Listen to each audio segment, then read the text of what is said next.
Somebody once told me the world is gonna roll me. I ain't the sharpest tool in the shed. She was looking kind of dumb with her finger and her thumb in the shape of an L on her forehead. Well, the years start coming and they don't stop coming. Fed to the rules and I hit the ground running. Then it makes sense to live for fun. Your brain gets smart, but your head gets dumb. So much to do, so much to see.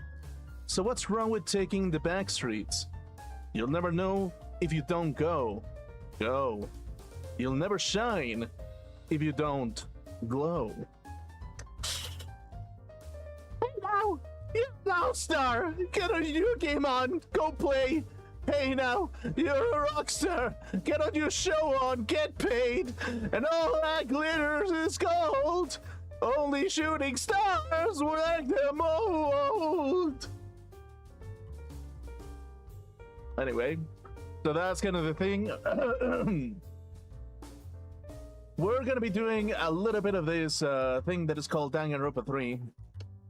We're gonna continue the chapter where we left it up. Yeah, what's kind of this kind of thing? It's this weird aspect of mentality that it absolutely makes total funny sense. Actually, like.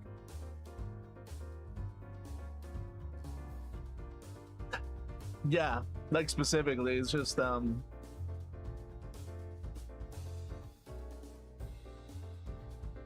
yeah, like it's kind of weird when you look at it from some perspectives because like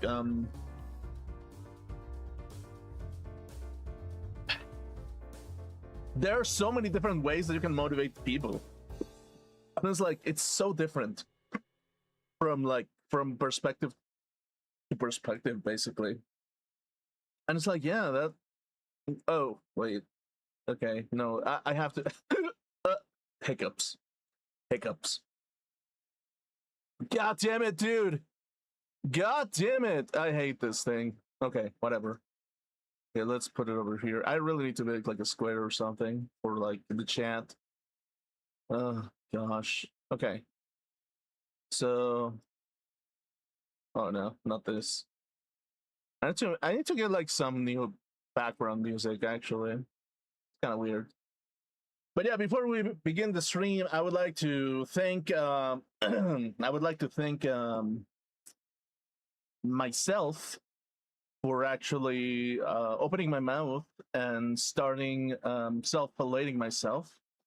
I would like to thank the wetness of my mouth because it's so wet and so slippery that I decided to inflate my ego to such a degree that I can go around and slap a bitch in the mouth. Basically, that's kind of like I would like to thank myself and myself only, basically, because like that's the only person that I kind of like want to give an award to. Basically, it's gonna be the award of you tried to myself to see like the amount of bull crap that has been thrown around, basically.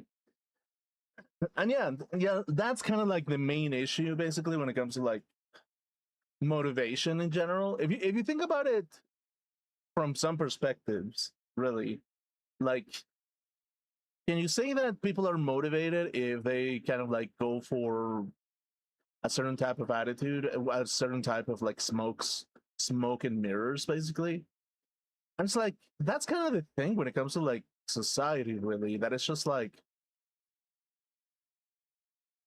to some degree you do kind of have to slap people down so that they don't just become crazy enough to just do whatever the hell they think it's okay, basically. And it's like the reason being is just that society in general right now is going through such a weird stage because it's like a lot of like the American society, basically, to some degree, it's just like the circle itself, it's just kind of like flipping itself off constantly. That is just like, okay, you're not behaving exactly how I want.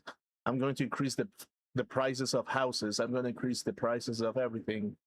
You're the only job that you're gonna get is just like a window cleaner. That's the only job that you're gonna get. and people end up just being happy that they do that job because again, it's like because they don't want to go through the humiliation rituals that society tells them basically. And it's like that's kind of the thing when it comes to like a lot of like the older generation, that they kind of like thrive in the humiliation rituals that they put people through basically. Like they love it. They love the humiliation ritual. It's like when I look at it from that perspective, and when I listen to what a boomer has to say about the '80s, basically, the only answer that I have to that is just like, no, probably the '80s was an incredibly fucking nasty like era of like battling basically, and you had to battle in such a weird way basically, and people were okay with it because like they ended up with like reputation basically, like reputation. You went through this, oh wow, okay, you can get a role in this kind of aspect or that kind of aspect really. And that's kind of the thing when it comes to like authenticity basically, that it's just like I think Americans are always looking for authenticity in some level basically, but it's like the way to obtain it, it's so fucking bullshit sometimes really. It's like it's unfair, it's well not well everything is unfair to some degree basically, but like whenever you actually come down to think about the psychotic behavior that some of these people go through, you kind of like understand that it's just like, yeah, it's like they're always looking for the blame game of like, oh yeah, well, you're not getting a good house because of other people. That's kind of the reason basically. And it's like yeah, like right now, if I actually had to think about it, basically, it's just like if you look at it from some perspectives, people who still remain with like certain amount of like um conservative home values basically, where it's just like where you just want to have like a family, and it's just like you protect that family no matter what basically, and if it doesn't work out you go back into the family. It's just like like to some degree that's not something that the Americans really want if you think about it.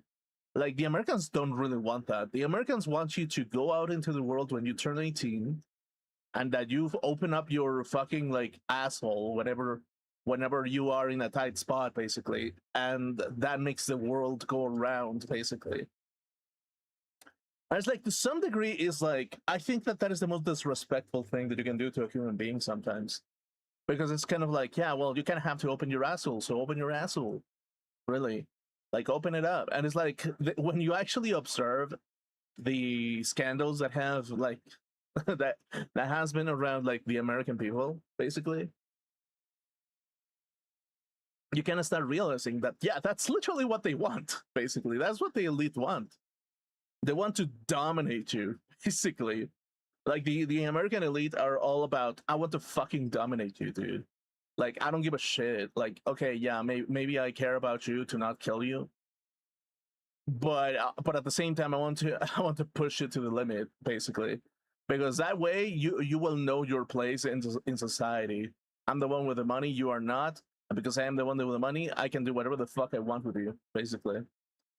That's like that's kind of the thing, really, when it comes to like some of this kind of like attitude about from Americans and the around the world. When you see like stuff like animating studios, basically, when you actually start to realize what the animated yeah, what is behind the animation studios themselves, you kind of understand that it's just like, yeah, well, when you understand the craziness of all this kind of stuff, it's like, yeah, no, the Americans have been crazy for such a goddamn long time. Actually, it's like it's just up until now that we kind of realize what their society, what the common man really is observing out of that society, and we kind of like look around saying, dude, they're not fucking sane, dude. They're not.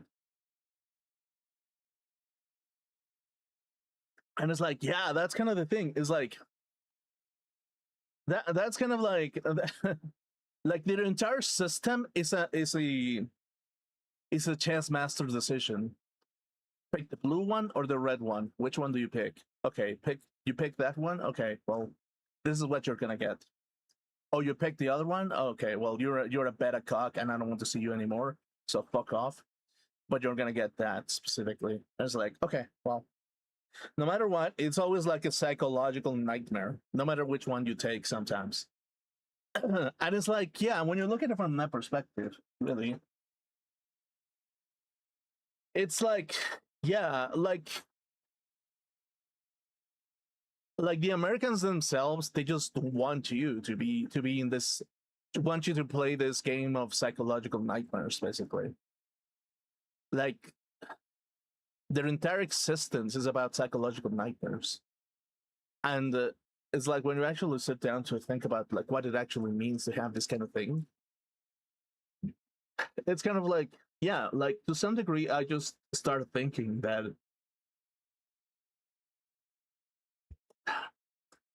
yeah, it can be a nasty place a little bit. It's like I don't think that we should like idolize that kind of society, like to like such a degree, basically, because like yeah, you get a lot of bullshit along with it. You get so much fucking bullshit that is absolutely not fucking insane at all. And yeah, like the thing is like if that is the thing, and it's like when you actually think about the stimuli of like how society is supposed to work to some degree, it's like we kind of have to think in a rational way. What exactly do you have to do to get people like moving to some degree, basically? Because it's like having too much choice kind of works sometimes, but it's just like the thing is like we kind of have to wrap our minds around this kind of thought in particular, that is like people will do things because they can, right? If they can do things because they can, will they push you to the limit and make you torture yourself with your own words to some degree? Yeah, absolutely. Will they like like subconsciously manipulate you to have certain patterns of behavior? And it's like, yeah, they absolutely will. Will they do it for your own good or for your own destruction? Both, if anything, really. And it's like when you look at it from that perspective, it's like, so what exactly is to be an American at this point? It's like to be a puppet of the system that is above you. And it's like, yeah, probably that's kind of what it sounds like, doesn't it? It's to be the puppet of somebody who wants the 80s back. And it's like the 80s were not a great time for the common man. They were great for the psychopathic, heartless man, basically.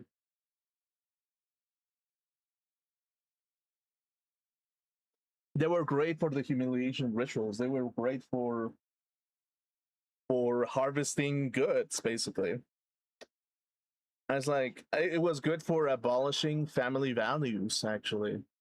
Like if you think about it, um, the 80s was all about that, about oh, being independent, going into the world, into the streets, you having to become a dancer at some point because you don't have enough money, becoming a single mother, like having making a movie about how you need to be a strong single mother.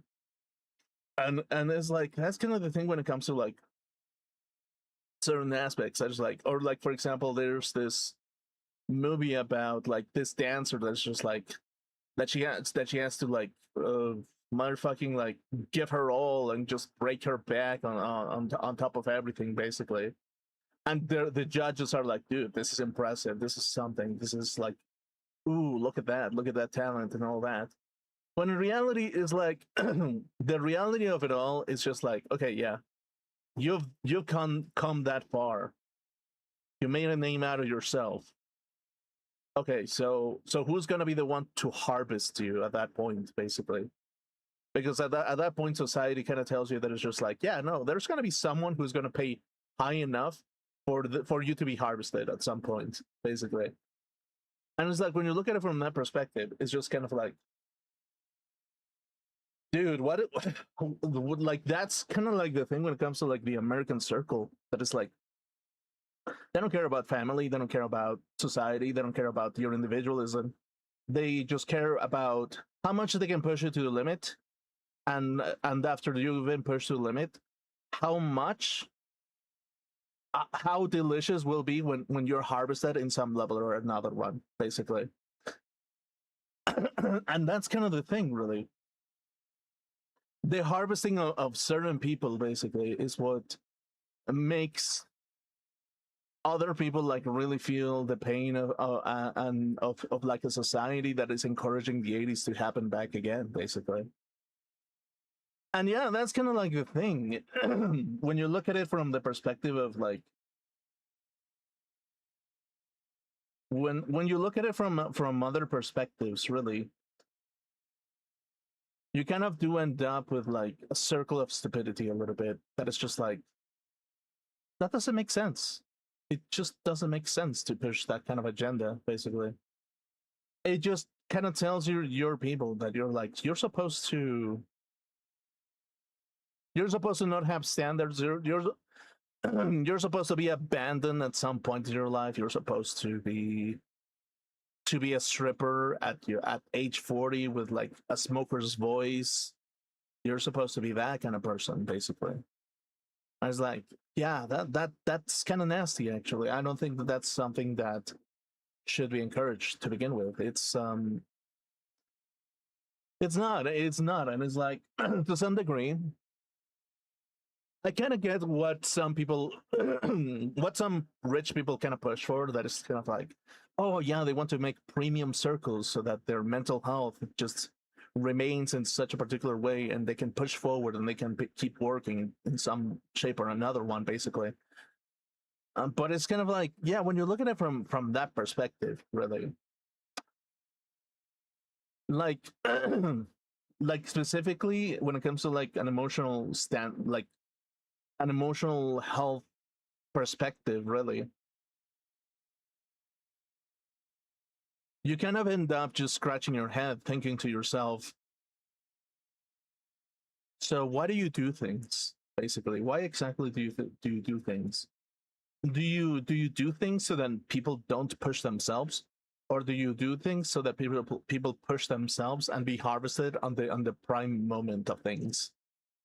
And it's like, what you actually think about it is like, if you're the harvester, you think that it's the most satisfying thing in the entire world. But when you're in the receiving end of it, you're you're not. You feel like the biggest piece of shit about to be like submitted into like some kind of like idea about some idea that you don't really think that it's the right thing to do, basically. And it's like that's kind of the thing, really. That's the that's the life that we kind of like shoved ourselves into. That the Americans really wants us to strip ourselves from family values, basically. And most of it, I kind of have to, I hate to admit it a little bit, that it's just like to some degree, there's certain truth to what they say. That is like, if you remain in the cradle for too long, you'll never do anything with your life, basically. It's like, that's kind of the thing. It's like, if you remain if nobody pushes you to step away from the cradle, you remain in the cradle until you're like 50 or something. And it's like, yeah, you have your parents, and your parents still support you when you're 50, maybe. But at the end of the end of the day, like, you don't really make your life out of anything, and you just remain in your house after so long, and you never get motivated to go beyond that because you're comfortable. You're too comfortable on like a situation, basically. So in short, really, when you think about it, so what exactly do you think that it's the right thing to do to some level, basically? And it's like, when you look at it, it's a little bit of a balance between like having like supportive family values, but at the same time not be too cuddly to the point that that other people are just going to be like, they're going to look at your softness, and they're just going to punch you, and they're going to eat like every single time that you cry or something like that, basically. So that's kind of the thing, really. Like, what is the right balance to have like a society that is constantly looking to grow and split up from their families, but also still remain that kind of that a little bit of support of where they came from, basically. It's like I think that it's incredibly difficult. So from time to time, it can be incredibly difficult to have that balance in life, really. Um, yeah, specifically because like when it comes to like cultures and society, like family values aren't always the thing that you actually want, basically. Because like there's different types of families and different types of attitudes, basically. And yeah, that's kind of the thing, really. It's like, what do you think is the right thing to do? Do you think that this is the right solution or that one?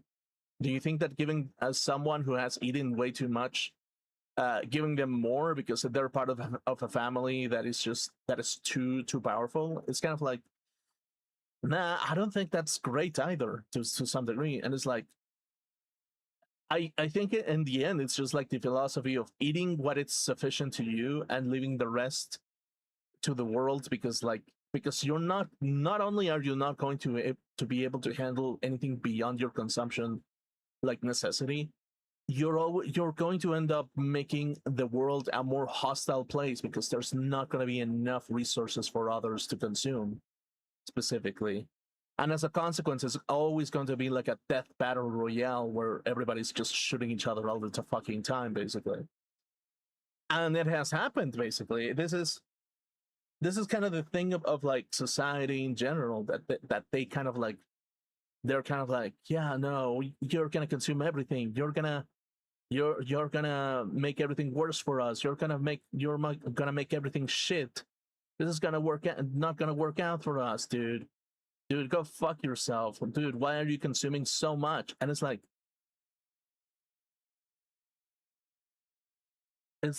no matter what you do, if you consume something, you're gonna piss somebody off. So if you're gonna consume something and get the fuck out. Basically, like there's no fucking like literally you cannot go beyond a certain level of consumption. Basically, you cannot, and specifically because you're the dream dealer. Basically, like okay, I see myself as the dream dealer to some level. That is like, yeah, no, like if if I take like I don't know three cakes on my way home, it's gonna be three cakes that are gonna be less outside in the world, basically.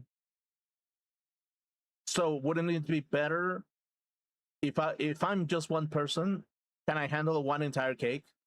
It's like, yeah, I think I can do that. If I eat two cakes, am I gonna be able to handle it? Okay, maybe, but like a motherfucking rough stomach. My stomach is just gonna be too full, and I'm not gonna be able to have neither the time, neither the stomach to fully enjoy it. Okay, three cakes. I'm just asking to be diabetic at that point. I'm just asking to be a motherfucking badass at that point. I'm just asking to make my life miserable because the entire point of that life is going to be eating until I become fat and annoying and horrible, and nobody loves me at that point, basically. So that's kind of the thing, really. It's not so much that having conservative values is a terrible thing. It isn't, but we kind of have to understand that it's just like, okay, yeah, being conservative in certain levels, but are you actually truthful to your word, or are you actually just saying bullshit? I was like, yeah, well, you kind of have to believe the things that you're saying, basically. If you believe that AI art is a stupid thing and you should never encourage it, don't use AI art, basically, in any shape or form. If you think that having a little bit of self-control is a good thing, then yeah, you kind of have to prove to others that you kind of have some level of self-control so you don't go too crazy, basically. And it's kind of the thing when it comes to like sometimes people just make you lose control on purpose, to because they know what they can do to make you lose control. they know exactly what they can do to make you lose control to some level. And it's like that's the aspect of the human psychology that we have advanced so much that we can manipulate people into behaving in one or another way. Basically, it's so deep that the PvP servers are called calculated sacrifices to some level, basically. And yeah, that's the tragedy of modern life as well. That it's just like, okay, but what do you do? What do you think it's the right thing to do? What exactly do you think it's a good thing? And it's like, yeah, well, you're gonna have to be a little bit more open about the kind of like people that you are able to consume to some level. And you're gonna have to be a little bit more close-minded over being too charitable, basically.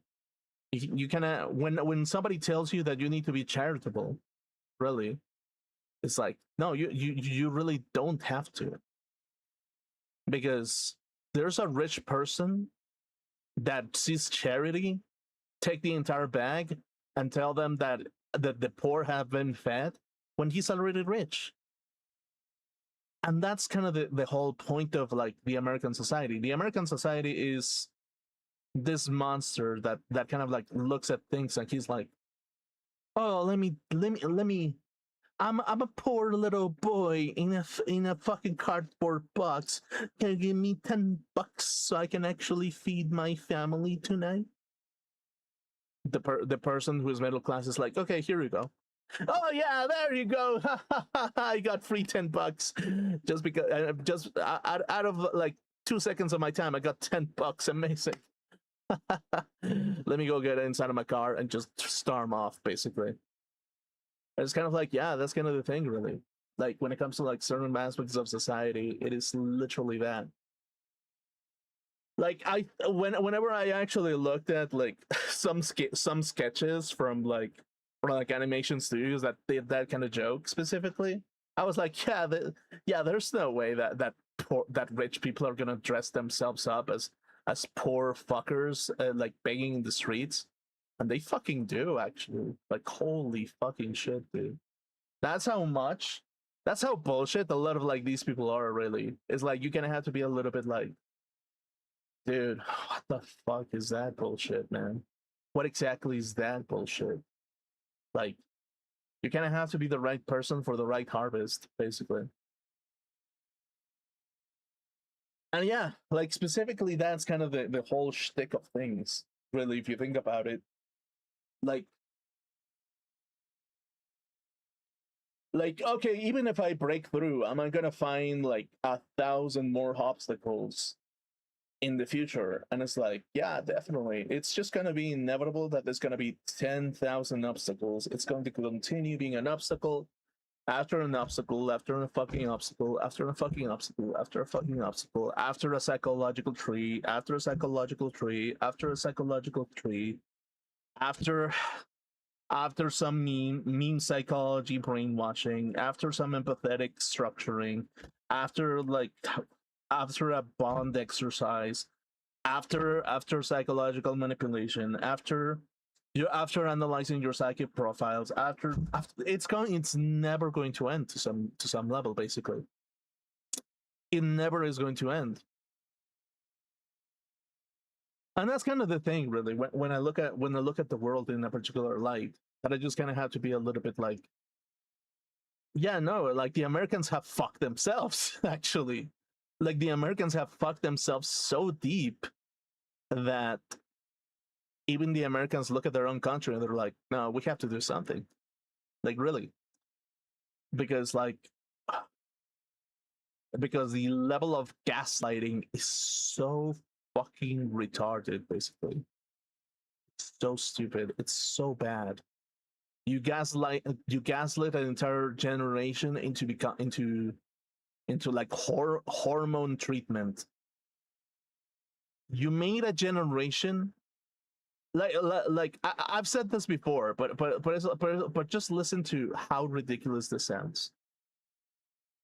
The American elite gaslit an entire generation of youth into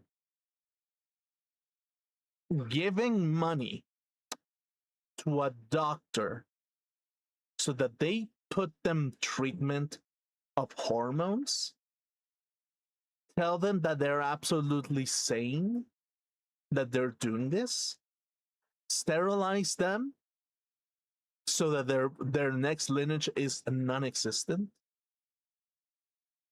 and and then going around in public circles saying that they're the opposite sex, going into public bathrooms and saying I'm a dude, goes into a women's bathroom, is like how ridiculous, how fucked that American generation got, that they paid money so that they can be manipulated into doing that type of bullshit.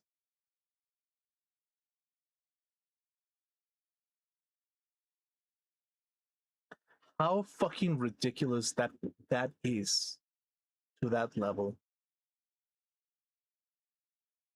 Like, at some point, you kind of have to sit around and think, are the Americans stupid, or are they, or is there something that prevents them from having any kind of common sense? And it's like, no, there are things that prevent them from having common sense.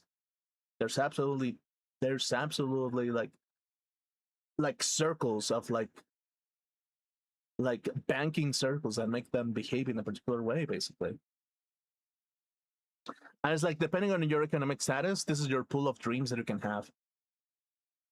You want to be this? Okay, well, you have to be a specific type of like economic circles, basically. You want to be this? You want to be that? Okay, there's an agreement about it. You can aspire to do this. Basically, you can aspire to do this, but it's gonna be a chess master option that we're going to offer you, only you specifically.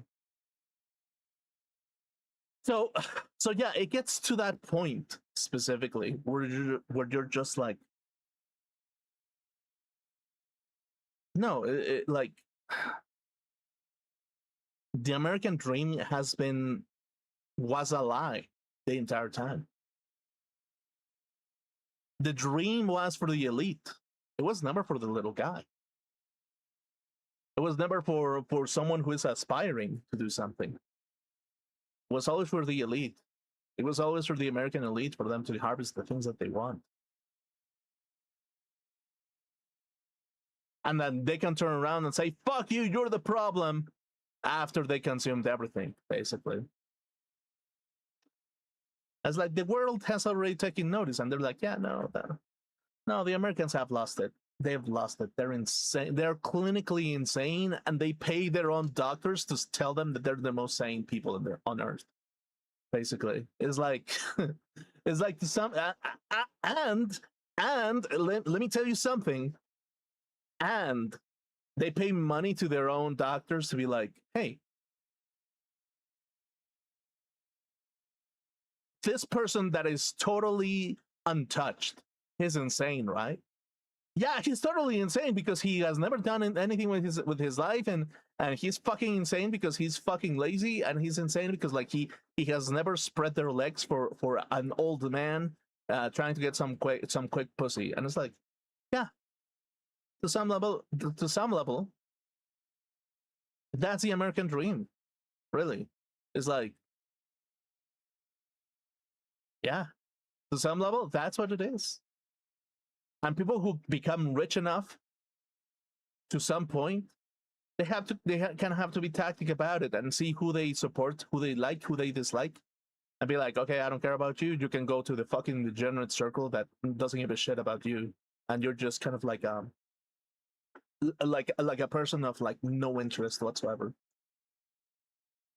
So yeah, it is like, to some level, basically.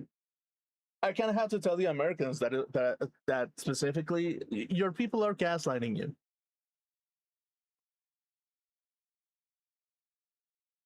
Like, your people already know what they're doing, and they're going to demoralize you so much so that their America becomes the 80s America, basically, once again. They're gonna try to force a boom. They have been trying to force a boom so hard, an 80s boom so hard, that they're destroying their own country, basically. So, and it's like it's happening everywhere, basically. Anyone that had a boom on the 80s is having a collapse in some level, some economic collapse, because people look at the things that were because to some degree, actually, let me tell you something. The boomers and the Generation X that lived through the 80s, that managed to get a family, they know exactly what the fuck the 80s were all about. And they tell their own children, no, stay in my house, because I know what the fuck is out there. You know? Like the 80s, if possible, I'm not going to expose you to the old fucks that want the 80s back. Because this is what it means to be in the 80s. This is what it literally fucking means to be in the 80s. And it's like, to some degree, that's so true, actually. It's like, I'm forcing premium circles. Dude, I'm feeling so premium in my fucking underpants that I have to be like, hey, I'm like the biggest premium the world has ever seen. You know what's how premium this is? I was like, okay, no, tell me, what is premium? What is premium? I was like, dude, what the premium is happening. I was like, yeah, let me tell you something. You know what premium means? It means gaslighting, okay? I can gaslight the entire world that my nipples are made out of fucking gold, dude. And they will believe it, and they will buy it. I was like, yeah, no. no. You gotta calm the fuck down. You gotta step back a little bit. You gotta think exactly what is happening at that point. So to some level, yeah, that's kind of the thing, really. That's kind of the thing. Anyway, let's begin the Danganronpa game.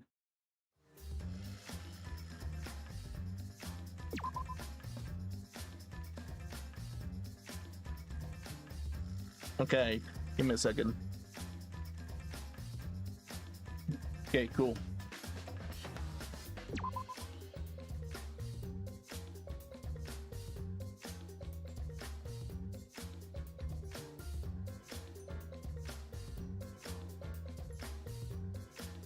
Okay, cool.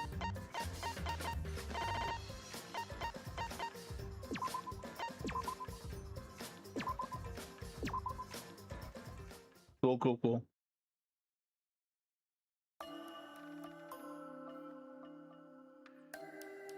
They were so young and talented. How could this happen? It looked like an accident. Oh. It looked like an accident. They were running away from that group.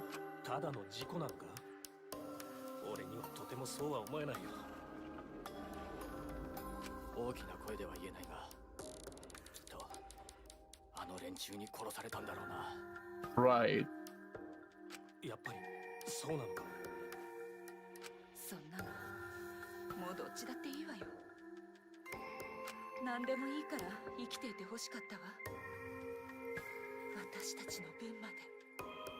And you know what's the goddamn irony about everything? What does it mean, that group? Basically. And it's like, when you look at it from the perspective of a poker table, you kind of have to look at the world as not like a definitive group that is responsible for everything. Like, no, not really. Which group is the one that is the dream dealer at a particular given time? Who's dealing the dreams at a timeline? Who actually handed out the right dream for the right people? Who actually gave out the wrong dream for the wrong person at some point? Who exactly do you think that you're actually working for? Are you actually working for a certain culture of corporate behavior? Or are you actually looking for another cultural circle of corporate behavior? Are you actually being a person that is actually fulfilling their destiny by submitting to certain aspects of culture to some level. And it's like, when you look at it from that perspective, it's kind of like, how much submission can you get into one place or another one?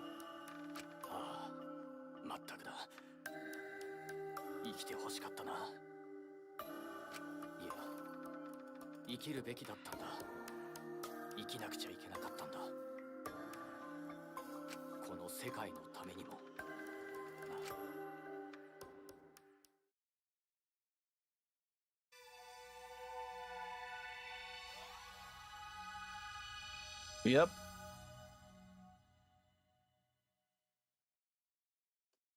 Were you hiding? Come out. No more hiding. Come out now. Oi! Hey, come out, Bugs. Where are you all hiding?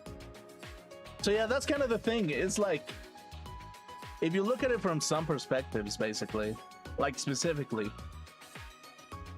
who reveal themselves in a time of crisis, basically? Who exactly tells them that they're the savior of everything? Really? Who exactly do you think that it's the righteous in certain situations? Who are promoting individualism, self-destructive individualism? And it's like, yeah, that's kind of the thing, really, isn't it? That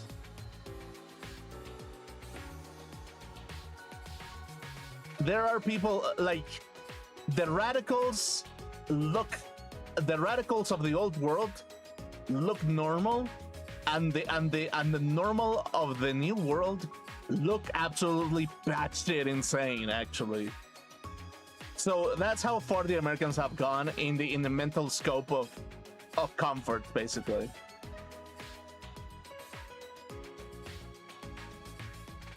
Wait, what the fuck?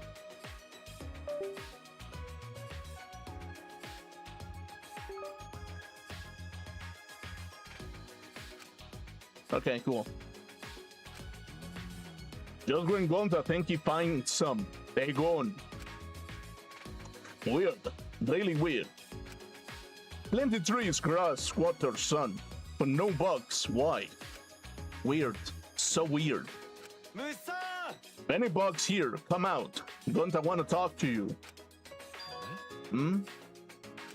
What that? Something on ground, in grass. Words written on it.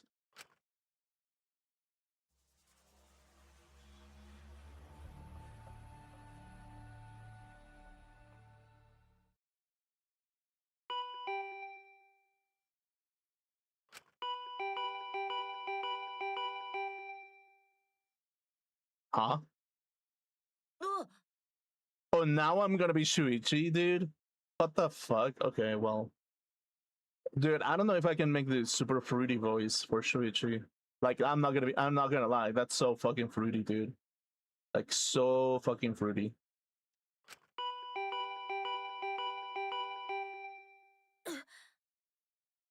Who is it? Wait, I'm coming. Dude, I'm not gonna make the super soft voice for Shuichi. I'm gonna, because if the main character is gonna be Shuichi from this point on, I might as well just make my normal voice at that point. Like, fuck that. Like, his voice is the most annoying one to make. With the doorbell hurrying me along, I want to open the door.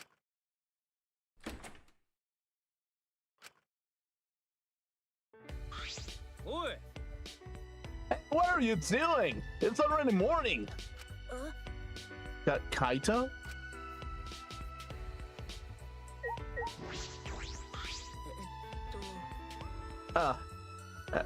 Do you need something? Well, yeah, food. I was gonna eat breakfast with everyone in the dining hall, but you weren't there. That's why I came to get you. Huh? But I don't recall making any plans. I don't know. It should at least be at the dining hall anyway. I mean, where else are you gonna eat breakfast? I don't usually eat breakfast, so... Are you serious? If you don't have breakfast, then what do you eat in the morning? Whatever, let's get going. The others are waiting. Wait, I'm not ready. Let me get my... Actually, never mind. I don't need that anymore. Okay, let's go. Alright, I was gonna tell you. I'm sorry about yesterday, you know, for slugging you like that.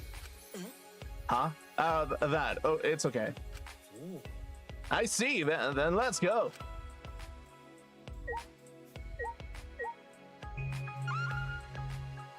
Okay. Dude, my controller is like dying from time to time for some fucking reason. That's like, yeah, that's kind of the thing when it comes to like certain behaviors. That is like, how do you submit? That is like, that's kind of like the funny part about the psychology of like how certain thrones make you behave and bend in some levels. It's like it's pretty obvious to some level now that it's just kind of like, yeah, how do you submit to this level? How do you submit to that? Do you submit to this corporate level idea or that idea? Do you think that it's kind of like a humanitarian thing to do, or do you want to be the humanitarian of our people? And it's like, yeah, that's kind of like the main idea of everything that is modernity in the 21st century. That is like, doesn't really matter. I'm the one who owns the castle. Because I own the castle, you have to behave in the way that I say. And it's like, okay, sure, whatever. But at some level, you're gonna have to scratch your head a little bit and be like, yeah, I mean, there's balance in everything, absolutely, and it's always about money. But at the same time, I had to be a little bit like,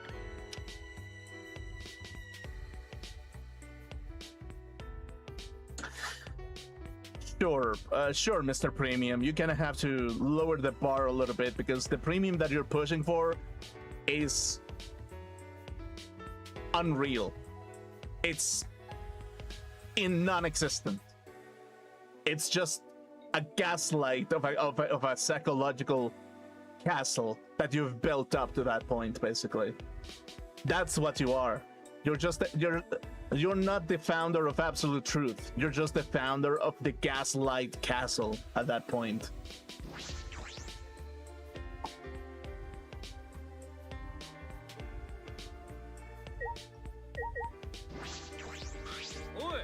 Everyone's waiting for you, you know? Let's hurry up and get to the dining hall. And here's like the funny part about the 80s, basically. The 80s in particular made it seem like they were the perfect time to be alive. And now their elite are gaslighting their own people into thinking that they're in that moment of crisis 24/7, when they could easily give better housing to their own people. But they don't, because they want to get something out of you. And even if they get something out of you, they're not going to give you a house. They're not. They're just going to they're just going to pin that excuse onto somebody else. They're just going to say, okay, yeah, well, that's kind of like the terrible thing about that, really. Like, you're the excuse, and because you're the excuse, you're the one that is gonna get blasted out of fucking orbit. And it's like, when you look at it from that perspective, really, it's like, Americans, really? You have no respect for your own people. How the fuck are we gonna expect to respect you in a normal way? How exactly is that gonna happen? Never gonna happen. You disrespected us with fucking fruity flags that mean nothing. Literally fucking nothing. And your people know that they're bullshit.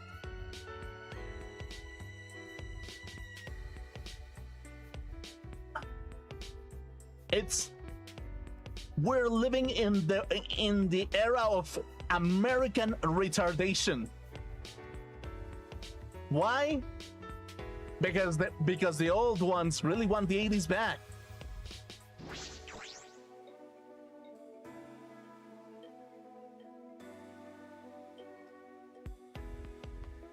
And once you understand what the 80s actually mean, fuck that, actually.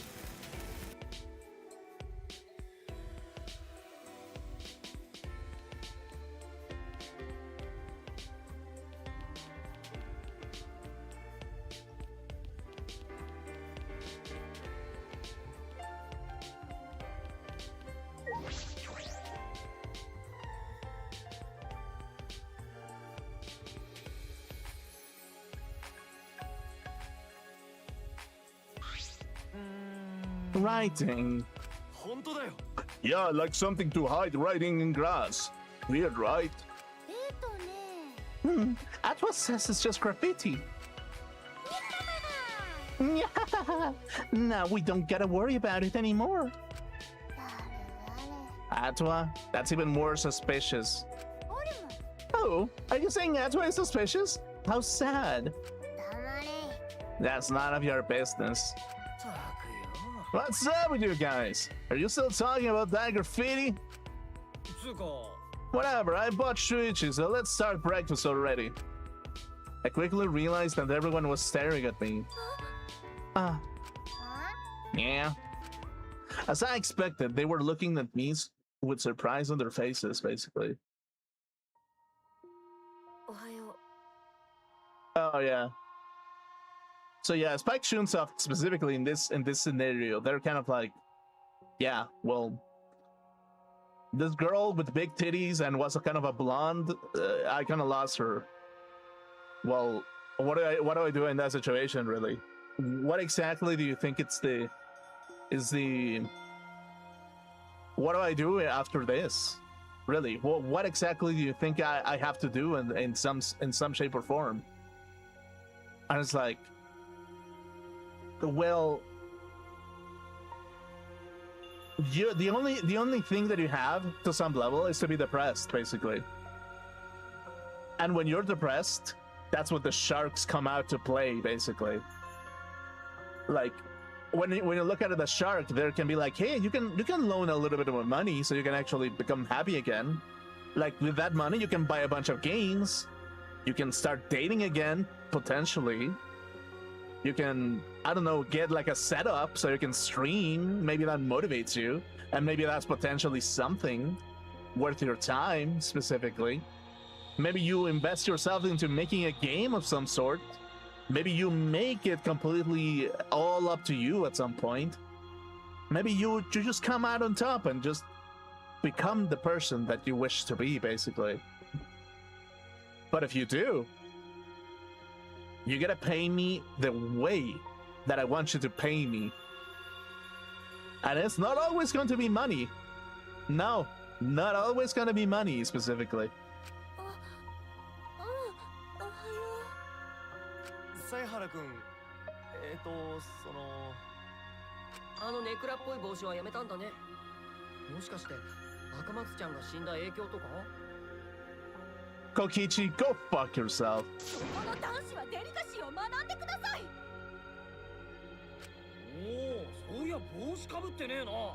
全然気がつかなかったぜ。そっちの男子は鈍感すぎです。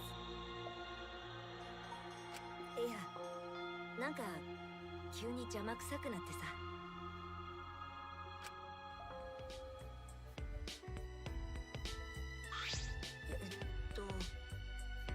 You don't have to stare. I just took off my hat.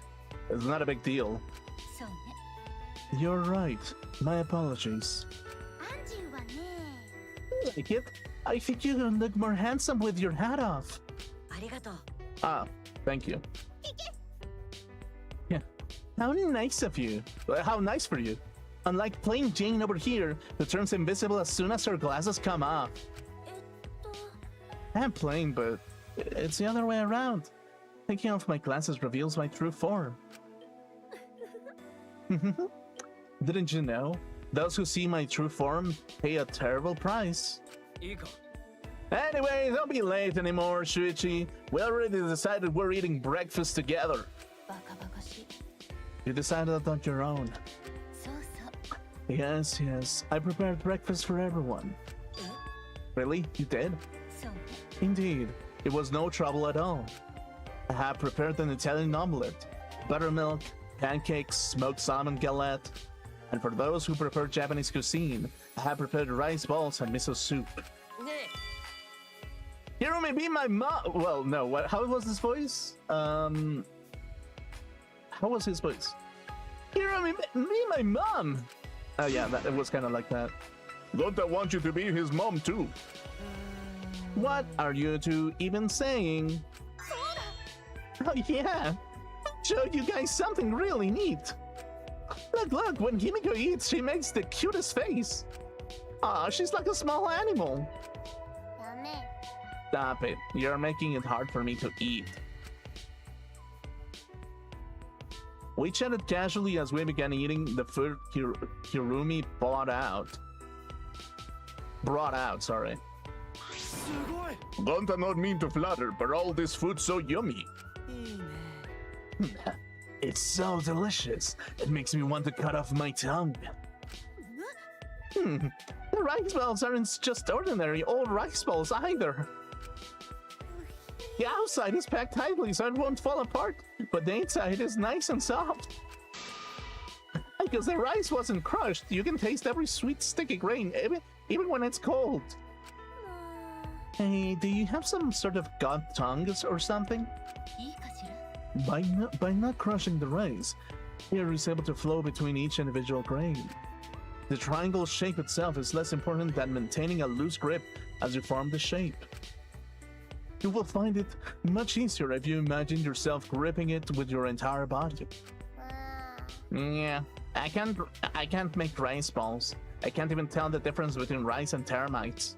あのさ How have you survived this long? あれ What's wrong? E-boy, you're not eating. そっか Oh yeah, I totally forgot you can't eat, you know, because you're a robot. ね Hey, now, don't look so down. I'll bring you a broken TV later. えいえ I don't want that. I'm not a waste receptacle. Yay! Kibo and Kukichi seem to be getting along swimmingly. Okay, yeah, sure. Okay, yeah, cool. We were having a normal conversation as if nothing had happened. But we all knew it wasn't really normal. It was forced conversation. But that's to be expected. That incident just happened yesterday after all. Everyone's forcing themselves. That's why. This kind of forced normalcy is just making us remember what happened. Okay, yeah, sure. What's the matter, Shuichi? If you're not gonna eat this, I'll just help myself. Sorry. Hey, I was gonna eat that. I pushed those unnecessary thoughts out of my head and shoved food in my mouth. ところで By the way, that thing Gonta talked about earlier, are we gonna go check it out? 童貞が Quit fuzzing around over some lousy graffiti and worry about your shitty future instead. Huh? Graffiti? えっと Oh, Gonta found it this morning. Okay, sure. あのね On concrete, hidden in grass. Words horse A. Written there. Is it horsey? Maybe? Huh? What do you think it means? Well, its meaning is entirely shrouded in mystery. そっか Not even the ultimate anthropologist knows. I thought it was some kind of anthropology thing. よ Well, how about it, Shuichi? Let's hear the ultimate detective's opinion. Huh? I don't know. I don't know either. でも Gunta. Wait, how do I? Dude, it's like I need to make Anju's voice a little bit different. I forget how I made her. Gunta, I'm surprised you were able to find that graffiti hidden in the grass. 噛みっちゃってる Do you channel the divine too? Oh, that because of tiny bugs. Bugs? Thought vermin were nowhere to be seen in this academy. えっと Yeah, Gunta think that before, but でも when not out walking in courtyard, Gunta think he see tiny bug. But bug so tiny, even Gunta no could see it. I'm going to have 0.625 eyesight. So maybe Gonta just make mistake. So Gonta think. やっぱり No, maybe Gonta just see things. どうし Just make up your mind already, did you degenerate? つまり So, you found that message while you were out chasing some bug? Wow, Gonta, you did it! I knew I could really rely on you since the moment we met. Okay. What, really? 本当だよ Yep, you should work for me. 分かったよ Okay. What? You're just gonna agree to it just like that? おい Be careful, Gonta, that guy's a real liar. What, really? No way! よかったよ Look, they're good to have no reason to worry. Won't you believe just anyone? 西市 Gonta, you're so gullible. You know, if you keep being this gullible, あのさ you'll be killed before you know it. Understand? Ah, okay, well. Yeah, well, this guy just literally just... I mean, actually, you know what? That's not a terrible thing for him to say. Actually, not a terrible thing. The moment Kokichi said that word, the warm and casual mood shattered. どうしたんですか What's wrong, everyone? Is there a problem with Kokichi's advice? Oh, Kokichi, you should not say a thing like that, even as a joke. Hmm? Say what? Hill? Has the K word been banned?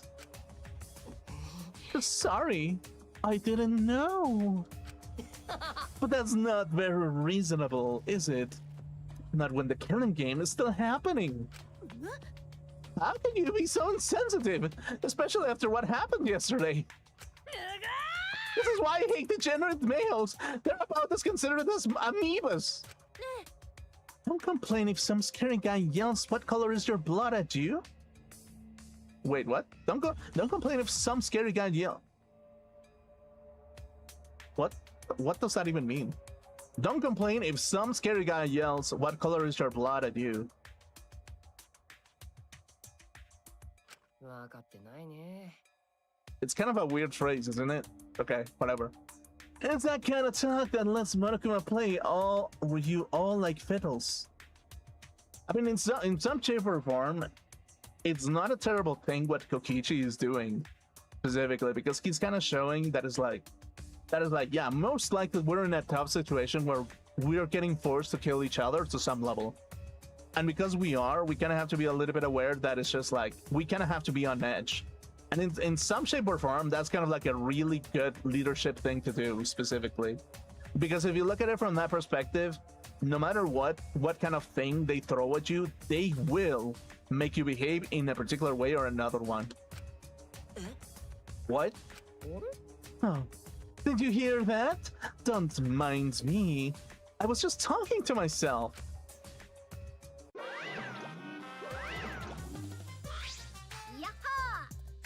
Wow! Looks like you guys are having a good time. Let me join in.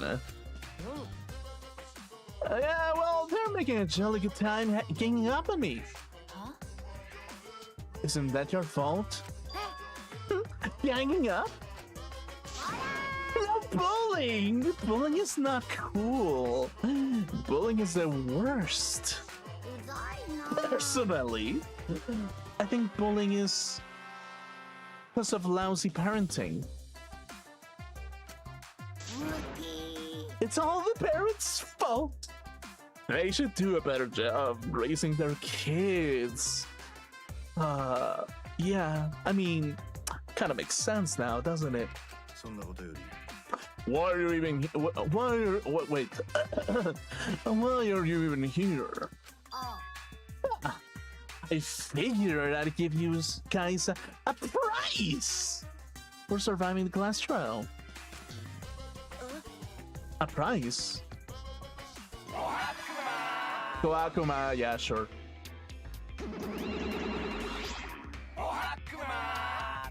Rise and shine, or sign?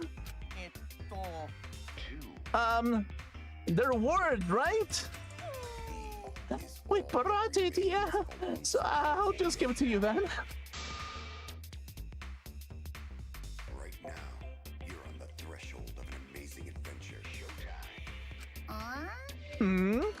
My kids seem a little under the weather. Well, even so, they're still freaking adorable. Are you being bullied?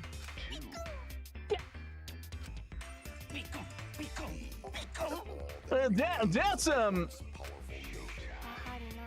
knew it. I understand from experience. From experience? Hiko, were you a victim of bullying in the past?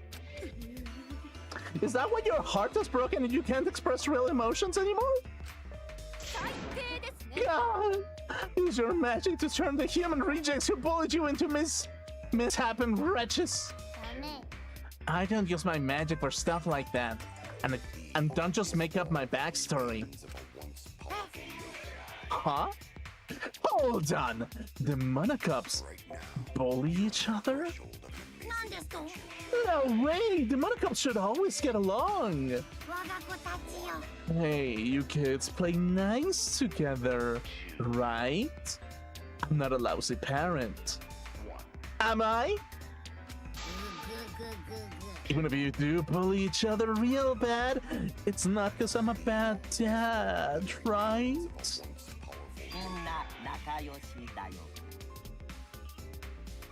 Sure.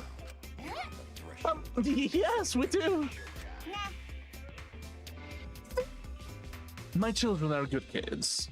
They would never bully each other. And bullying will never stop because of people like you. Well, I think the threatening vibe we Monocups give off is perfect. Because we're a team of scary badasses who are gonna drag you down to hell. Such adorable little badasses. Anyway, we're gonna hand out the rewards you've all been waiting for.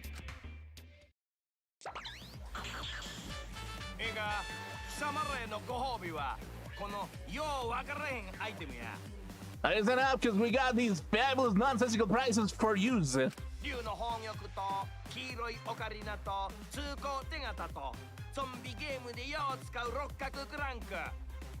Right.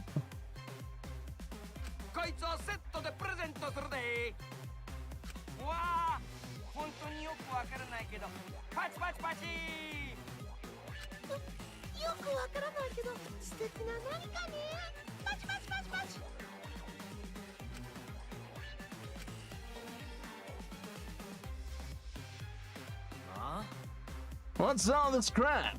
What are we supposed to do with this? Honestly, I'm not sure. Maybe there's a way to use them without knowing what they're for. Who cares? Just put your best foot forward. It's easier to move forward than backward. How nice. Don't get inspired by him, Gonta. Anyway, that's the situation, so just do your best however you please.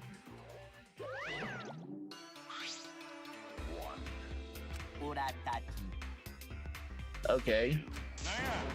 You're gonna get payback for all the bullying by attacking us in our secret weak point. Secret weak point? You mean the nape of our necks? No, not that! Anything but that!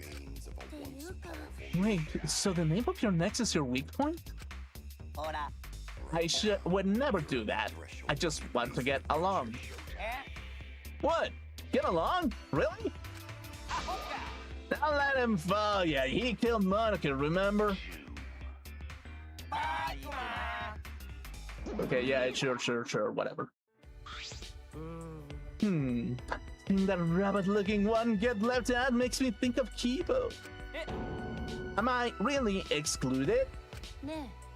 So, what should we do with this junk? Maybe we need to use these on those mysterious things all over the campus. And what will happen when we do? I'm not sure. Well, we know once we try. I'll take the junk then. Nah, let's leave it to Shuichi. What, me? おい You're the ultimate detective, yeah? You should be good at weird little puzzles like this. おう So I'm gonna leave it to you. Okay, I'll try. ちー Man, what apps? I guess that's fine. So I need to go around the academy and figure out what these mysterious objects are for. Alright, let's get going. Cool.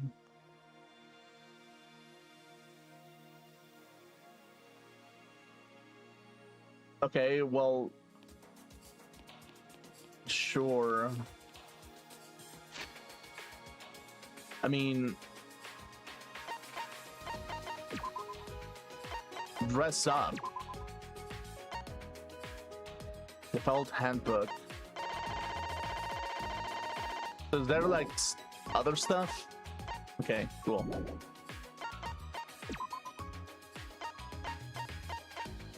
There is like, here's the thing that kind of like strikes me a little bit, and it's just like, yeah, it's like literally everybody wants to rule the world to some level, and they want to rule it in certain ways, basically. It's like, yeah, well, I want to rule it by making it like the 80s. Some others are like, yeah, I want to rule it with traditional values. Or it's like, I want to rule it like the 80s, but under my rule, basically. And it's like, when you look at it from a standpoint of like personal desire, really, like a lot of the media castles themselves, it's all about like excess to some level, because like that maintains them. But it's like that is kind of like the irony and weakness of what it actually means to have like that kind of network, because it basically means that you're kind of like open to a lot of like angles of attack, basically. And that's kind of like the funny part about like claiming too many chairs and too many thrones, basically. Because like if you have too many things that you cannot control to some level, you kind of end up just like losing yourself in the process, basically. And it's like you kind of can make like a castle about it with people supporting you to some level, and it kind of works. But it's like to some level, I kind of have to understand that it's just like whenever a company tells you that you should take out money to some level, that is just like, okay, you have to go in debt on purpose. It's kind of when you realize that you're kind of like, yeah, that's interesting. How do you want me to pay in this particular scenario, basically? And it's like, yeah, well, that's awkward, isn't it? And it's kind of like, yeah, that's kind of the thing that kind of like struck me for a little bit, that it was like, yeah, why exactly are people supposed to like behave in a particular pattern of behavior? That is like, do you want to go in depth on purpose so that anything goes to some level? And it's like, yeah, that's kind of the thing, isn't it? It's like, it's not exactly the nicest thing to do, specifically. Or it's not the most rational thing to do, or it's not the most ethical thing to do, or anything like that. It's just, specifically, it just makes more sense to kind of like be a little bit observant over what people actually do, instead of what they actually represent, and what they represent, instead of actually just going for everything to some level. And it's kind of like, that's kind of like the aspect of exploration to some level, really, because like one kind of has to understand that it's like you can push people into tougher work environment. You can publicly say that it is going to be a tough decision, and you can say within your castle that there's corrective action so that your people work a little bit harder and actually get the things that you want to some level. But it's like, that's kind of like the thing when it comes to like society in general. Like for me, my motivation is not necessarily money, but it's like the stability of mental of emotional health of a lot of people, basically. Like for me, I'm the kind of person that is like, if you're happy, I'm happy, basically. And it's like, but at the same time, I kind of realize that it's like, yeah, that is true in some shape or form. But if I'm not happy myself, I cannot make other people happy. So it's kind of like an equivalent exchange of like, okay, yeah, I cannot be an absolutely submissive person, because then I just nothing happens to me, basically.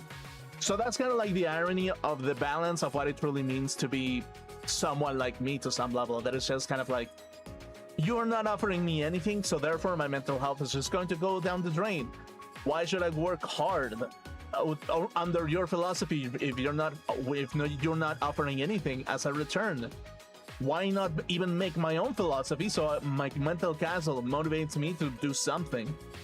Because from what I'm observing, it's just like the mental castles that get pushed onto people have shown what weapons they actually have inside of them. And if those are the weapons that are inside of those people, they represent something that I'm strictly against, basically.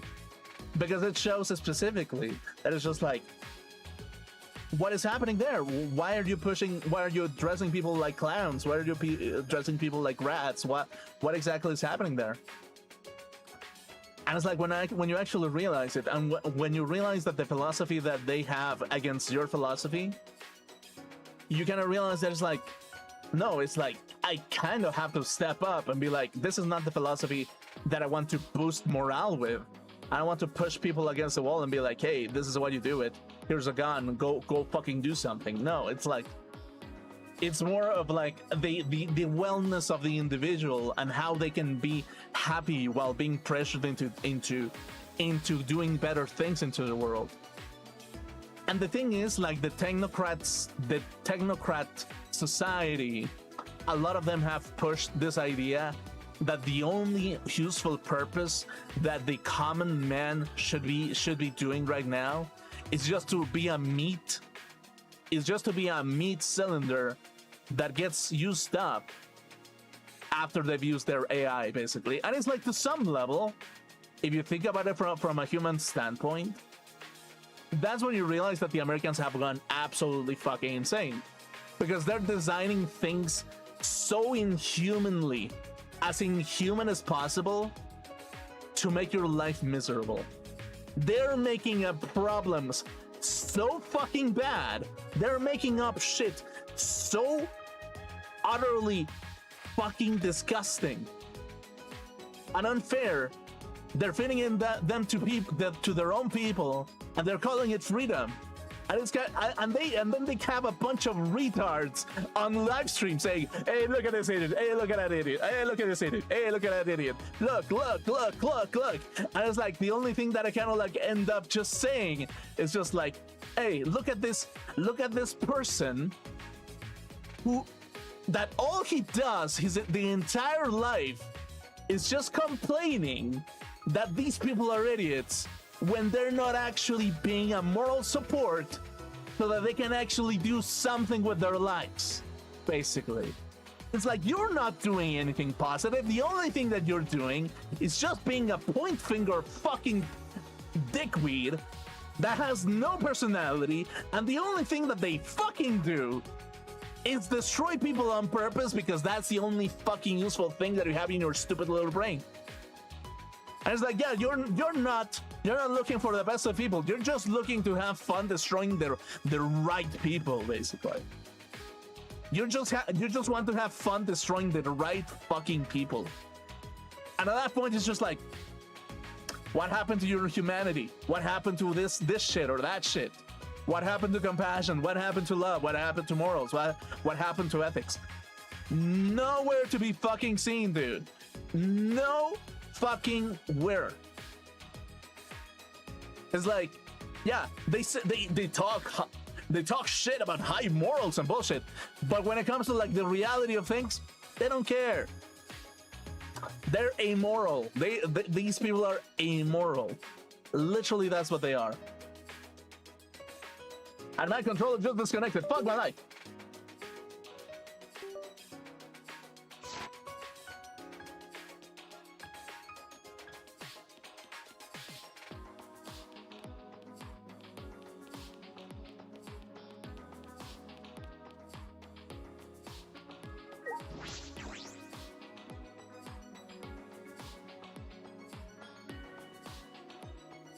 There are fewer plants around here. Some places are being renovated as well. They did say it was under construction. I suppose construction is still going. But where exactly is this academy built anyway? No one has come to save us. It must be someplace remote. But where could you build a complex this large in secret? Okay. Well, yeah, well, that's kind of the thing, isn't it? Oh, Shuichi, have you solved the mystery of the jack yet? I don't know. That weird projection there. I've got a feeling you can use that one thing with it. Well, I've got an idea how, though. But my hunches are usually right. Let's give it a try.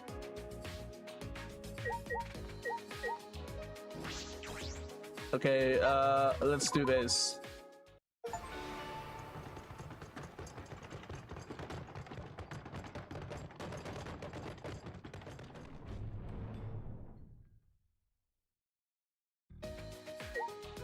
Okay, cool.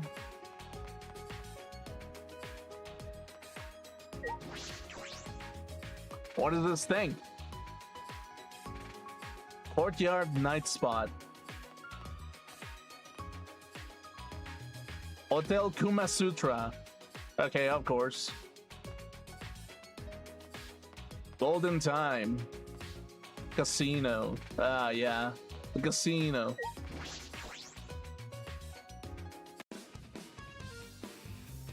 Oh, yeah. What is this place? Is this like a casino?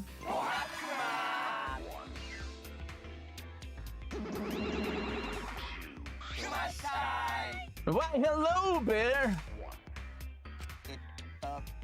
This place is not like a casino. It is a casino. Yeah, this place is a casino. You can earn lots of mono coins and exchange them for fabulous prices. Yep, you sure can. That was wonderful amateurish, Monodam. Had to be a flavor not even father can match. Sex? You're surprised, Daddy. Which makes me you a grandpa, Monodam. Grandpa Monodam. Yep, cool. A casino? Why is a casino in a place like this? Welcome. At the casino, you can use special casino coins to play various games. You can exchange mono coins for coins at the cashier. Once you exchange them, they can't be exchanged back, so you know what you're doing. So know what you're doing. By now, you should be able to see how many coins you have. The coins you've saved up can be exchanged for fabulous prices at the price exchange counter. They're always getting new prizes in, so look forward to that. There are games for you to try in the basement. Go ahead. Let's play. Okay, sure. So that's kind of the thing that kind of like strikes me a little bit. That it's like casinos themselves, they just hold no value, basically. It's like, like actually, you know what it is? Like, I guess I kind of grew out of this kind of like look at this shit. You cannot. This is like this is a parody. This is a parody. Spike Chunsoft know exactly what they're doing and what kind of idiots are the ones who are gambling. The ones that want the golden experience, basically. And if they are, they can be like, hey, well, this person is so superficial that they think that having like pretty handwriting is a good thing. So you know what? These are the kind of assholes that we can sell a lot of stupid shit to them. Because psychologically speaking, their mental profiles only go as far as a pretty handwriting. So let's go with that and make some noise. Or some bullshit like that, basically. And it's like, to some degree, basically, just think about it in some perspective, really. It's like, they probably, like, here's the hilarious thing about everything. There are actual people in the world who see a pretty handwriting in a casino and how fancy shit is, and they believe that is the hottest shit ever. And like, to some degree, from an outsider, I look at it and I'm like, dude, this is like the embodiment of everything that is wrong with motherfucking wealthy people. Or should I say malicious wealthy people, basically. It's like, yeah, cool, that's awesome. Rest overnight. 2 guests, 2 hours until 12 p.m. Overnight, 45. Shift at 9, 11. Okay, yeah, sure. Love hotel. What is this building? I'm not sure I like the implication. Love suit. Okay, yeah, sure. That's kind of the thing, really. It's kind of like, when I look at it from some other perspective, when I kind of like get out of attached of the romanticizing of decadence in some shape or form, I kind of have to like think about it in the realistic way of things, and it's like, why is suddenly Las Vegas in such a distressful, like, agonizing last breath in some level? And it's like, yeah, well, there's a fucking reason. Gaming in particular has made it so games are the high and not the casinos themselves. Like, the casinos only exist for stupid people, basically, or a certain group of people, basically. This is a mysterious object, but I don't think I can use any of the items on it. Let me try a different object. Yeah. So yeah, to some degree, I kind of have to like sit down a little bit and think, yeah, what exactly am I fighting for? To be honest, what exactly is the place of like what is exactly the pull of claiming, basically?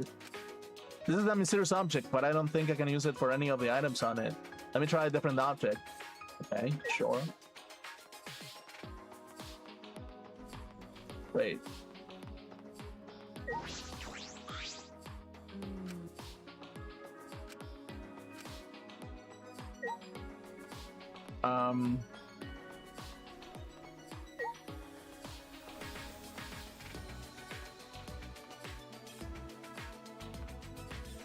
Is there something in Mew's lab?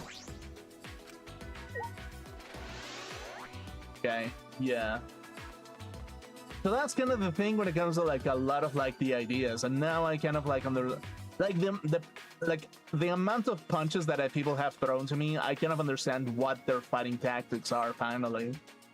And it's like, now that I kind of understand what is actually happening, it's just kind of like, well, what if these are the castles that we're fighting in, and these are the weapons that have been being pushed onto people, a lot of things suddenly make sense, really, because it's kind of like a rebellion against people who lived in the 80s to some level. It's like the parents who lived in the 80s, they're actually fighting back against the elite that lived in the 80s to some level, basically. And when we all came to the trial grounds, what burden were you carrying with you? Okay, yeah, sure. So yeah, that's kind of the hilarious thing, basically. That it's just like,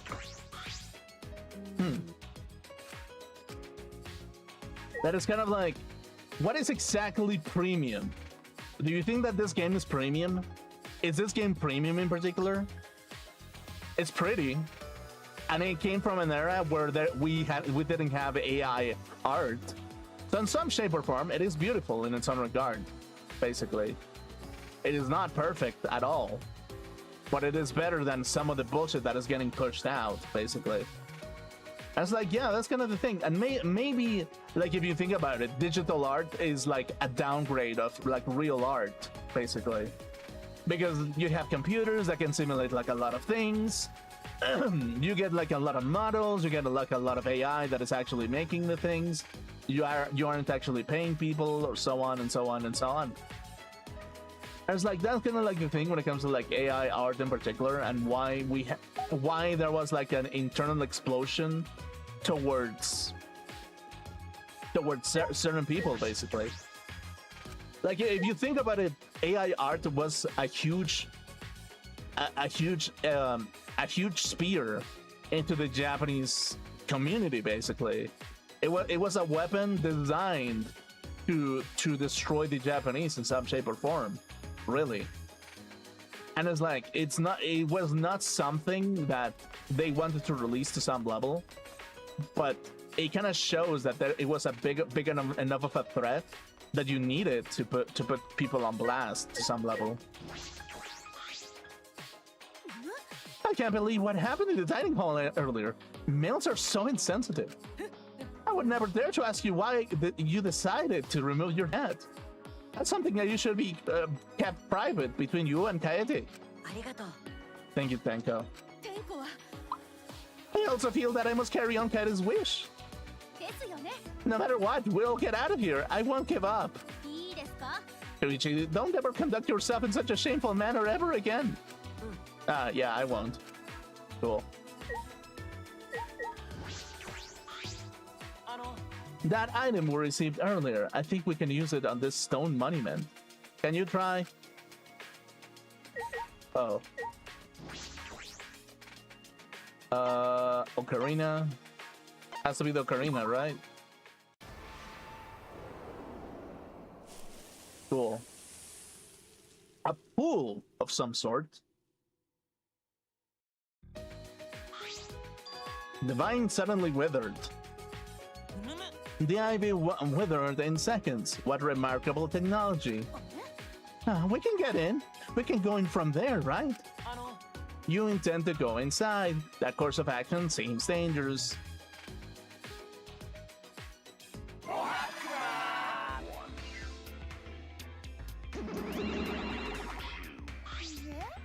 No, it's not dangerous. There's just a pool in there. Pool? That's the pool! Schools and pools are inseparable. そうよ But for our convenience stores and plum hooligans are also inseparable. Huh? Right now, you're on the threshold of an amazing I mean, adventure. sure. Wonderful explanation. Huh? Thank you. I don't know why being praised by the guy who killed our bro makes you so happy. Cool. Cool. えっと What should we do? There may be a pool, but we're not going in for a swim, are we? ですが But if it is not dangerous, then maybe we should take a look. It is never bad to have too much information. そうだね Yes, I suppose you're right. Here's the thing that I think about self-restraint to some level as well. That is like I kind of have to think about it from a perspective of like the castle construction exercise. Because if you don't take it, somebody else will. That's also another thing. So you kind of have to take it respectfully sometimes, or you don't. And that's the funny part about it. It's like, do you take it respectfully or you don't? What exactly do you do? And it's like, yeah, well, what do you think is the right thing to do? Do you take something that is like in an agreeable state, or do you marinate it so whenever something painful happens, it becomes the most agonizing, the most terrible, the most agonizing event in human history? And it's like when you look at it from that perspective, yeah, I kind of have to look at it as that perspective, really.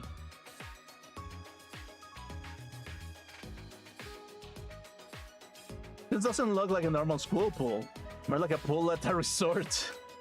There isn't that much water in it. Aren't pools usually filled up more? Well, I've always dreamed of swimming in the fancy pool like some big shot for a celebrity. えっと Too bad I don't know how to swim. I suppose that dream is pretty far away. It's not necessarily a dream of mine, but swimming with everybody does seem fun. I tried to swim. If I tried to swim, I would just sink. And that one is even farther. Okay, yeah, sure.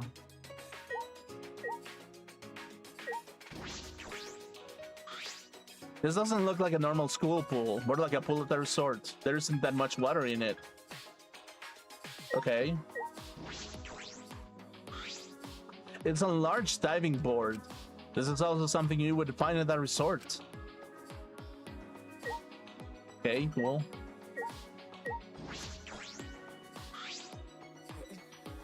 This looks like a storage room. I peeked inside and discovered all manner of cool supplies here. It's fully stocked with kickboards, water polo balls, and even sturdy rubber inner tubes. Perhaps I can float in water if I inflate them and attach them all over my body. I think you would look like that tire company's mascot. Okay, cool.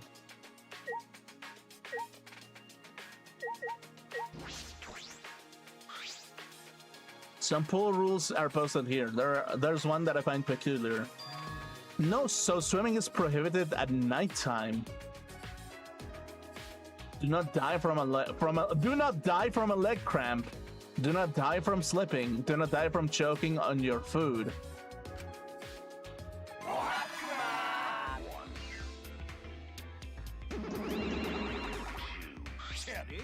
That's right. No one's allowed to swim during nighttime. It'd be terrible if someone died to an unfortunate nighttime swimming accident. I need to use to die in the killing game. You can visit the pool at nighttime, but even touching the water is against the rules. Oh, I guess I'll add it up to the existing regulations, just in case. Okay. Anyway, why is the pool's water level so low? It's barely enough to swim. So what the hell are you saying? You got gaping holes instead of eyes or something? There's enough water to swim. It only looks shallow because the pool is so deep. And somebody would be more likely to drown if they filled it up all the way. What's that? They put a lot of thought into some strange things. Wonderful explanation, everyone. What? Really? Oh, so I'm happy to hear you say that. You ever get that he killed Monokid? You should hate his guts. True, Monokid. I always hated him. He was always violent, vulgar, rude to shop clerks, and had a soft spot for abandoned kitties. Why that sound like a praise near the end? Akuma. Sure. I suddenly understand why translation and localizing is a thing, actually. I kind of suddenly, it suddenly has hit me. I understand why countries do that. Why countries do localizing. I suddenly get it. Because you can like something, but you cannot submit entirely up to it. And in some shape or form, you're exposing your people to get seduced by the authenticity of another culture. But if you go full authentic onto the other culture, you can say that they've won their people over. And if they go to the other side, you can count that as a loss. But if there's enough passionate people that remain at the same place and translate the things and give it enough passion to make it their own, it's also it's a victory for the reciting party, because that means that it is so inspiring that it goes beyond the structure of where it came from, basically. So in some shape or form, it's kind of like a mental game that a lot of gaming companies, Japanese gaming companies, and the West kind of play along with each other, because they kind of show exactly that this is the kind of thing that they're telling to the society itself. It's kind of saying, yeah, you can win this. We're putting a coliseum. Let's see how much their people lean towards one side or the other one. And it's like, it's some level, it just gets to this point where you're just like, oh, okay, he's not going to any of our sides. So what exactly is up with this person? Basically, who the fuck do they think that they are? Basically, who the fuck do they think that they are not submitting to any of our ideologies? Basically, who the fuck do they think that they are, that they're making their own philosophy on how to live their own life? They should be obeying how we think that we live life, because that way they can actually grow and they can actually expand into something that is more tangible, basically. And it's like, yeah, well, that's the aspect of reality, isn't it? It's like, yeah, well, if they submit to us, then suddenly we become the epic slayers of the Hydra, of the world demon. We have slayed the world demon because he has submitted to our ideology to some level. And it's like, when I look at it from that perspective, it's like, oh my fucking god, dude. I'm literally the world demon that people want to take down to some level. Because I'm suddenly convincing people enough to do shit that they wouldn't normally do to some level. Like, to them, I'm the world demon. To me, I'm just a person that is going through the individuation process. I'm like, and from what I'm understanding, the collective subconscious sees what they want to see, basically. And it's like to some level, like, I was reading this book in particular about psychology, and it's like, the collective subconscious, how do you see yourself? Do you see yourself as a wizard? Do you see yourself as a hero? Do you see yourself as a villain? Do you see yourself as using your anima as mana, so you can manifest, so you can actually do the things that you think that are the right thing or the wrong thing? And when you look at it from that perspective, really, it's kind of this kind of thing where it's like, am I manifesting enough mana that I'm pulling people's eyes to see what I'm actually all about? I was like, yeah, definitely. Like, it definitely is a thing. It's manifested its own way into its own philosophy so much that it's just kind of like, hey, well, it kind of grabbed a lot of things from other societies, and it's kind of like merging it into one kind of specific type of like lifestyle. So does that make it as a powerful being to take down, or to make them submit? And it's like, yeah, to some level, really. So that's kind of the thing when it comes to like the psychology of things in particular, and how much are you willing to submit to some ideas so you can get a place within that society, basically. And that's kind of the thing, really. Like, what do you think it's the right thing for an otaku to be like? And I'm the kind of person that kind of looks at a lot of like anime too that is about NTR, and I'm like, nah, dude, nah, fuck that. What happened to the Toradoras of the world? What happened to that, actually? What happened to that, exactly? I was like, I have a sneaky suspicion that temptation happened. Like the snake offering the apple to the people who are capable of taking it made it so the destruction of the otaku world began in one failed swipe, basically.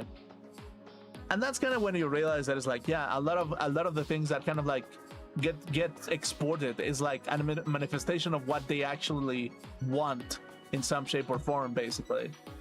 It's a manifestation of what they actually want and what is going through people's heads to some level. And it's not going to be exactly the same on everything. There's going to be shifts, there's going to be psychological operations, there's going to be arrangements of like the psychology and the health of beings, and the movements of what exactly is the right movement to do in a particular instance, basically. And that's kind of the thing, really, when it actually hits you a little bit. It's just like, do I love Danganronpa? Absolutely, yeah. Do I love Danganronpa enough to get Monokuma's robotic dick and penetrate my anus in the process? I don't know about that, actually. I don't want Monokuma inside of my guts, if you know what I mean, basically. So that's kind of the thing when I actually look at it from that perspective, really. That is just kind of like, yeah, that's kind of like, when you look at it from that perspective, I kind of have to be a little bit objective and be like, yeah, no, the world is like the world dragons, the lone sharks, the dragons that are roaring fire at every turn. They're specifically like making the world into a better / worse place, specifically. And it's all up to the illusionist to some level. It's like, is the illusionist going to make the illusion pretty enough or you to submit to that illusion. It's like sometimes they do, basically. Sometimes they do, and they make people submit to that idea to some level. But the reality is another one. After you cross like a certain fence, it's like, no, reality is completely different. They're protecting themselves in some shape or form because like they know exactly that they're not that valuable. So they kind of have to make this premium circle where it's just like, yeah, well, we're premium, dude. We're premium ourselves. We have golden nipples. So you better work for our golden, if you want to suckle on these golden nipples yourself. And the way that you do it is by submitting to our rules and our pool rules. Is the pool closed? Maybe it is, maybe it isn't. But maybe we can do something about it so we can have a balance within our societies and we can actually act as we're supposed to act, basically. And it's like, that can mean so many fucking things. That can mean so many fucking things in particular. There are also some specifications written here. The pool is 82 feet in length and 39 feet wide. The pool side is 13 feet on each end, and the left and right sides are 8 feet each. Okay, cool. This is a storage room. There's a bunch of pool equipment inside. Okay, yeah, sure. I wish I had such detailed answers to my more important questions. Dude, Spike shoots up know what they're doing, dude. They know what they're fucking doing. There's still something bothering me.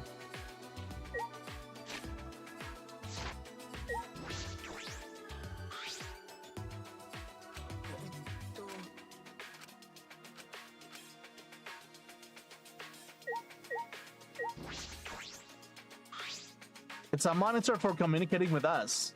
It's so clunky. Wonder what it's just, what if that's just what Monokuma likes.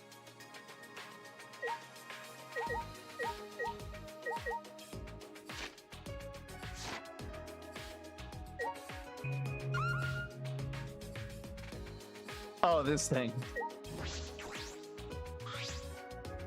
That window must be the gym's window. It looks like that the one that was in the gym. I suppose that means the gym and the pool area are connected.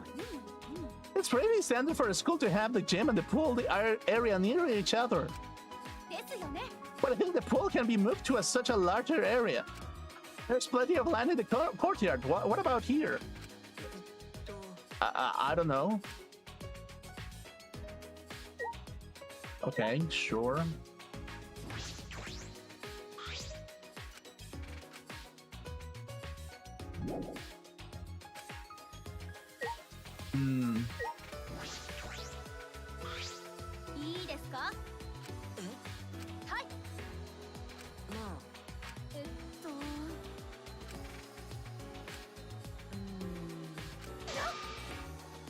Okay.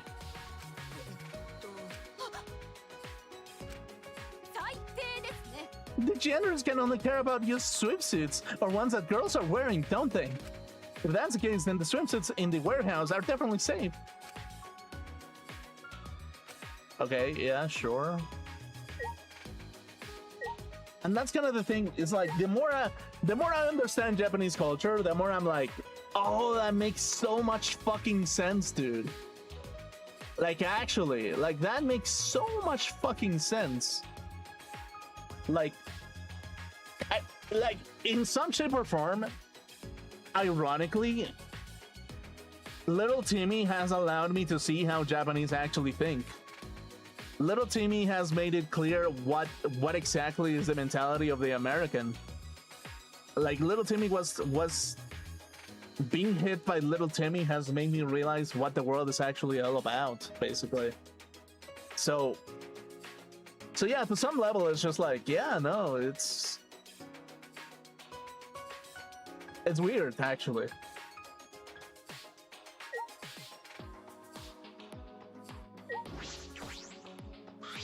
This window must be one of the school's buildings.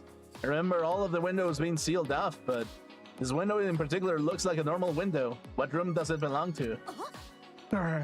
Anyone could peep through that window. Peep? Who would do that? えっ I hear degenerate males get more turned on by girls in swimsuits than by girls who are naked. Depends, actually. Actually, you know what it is? Kind of. Like, unironically, kind of. Because...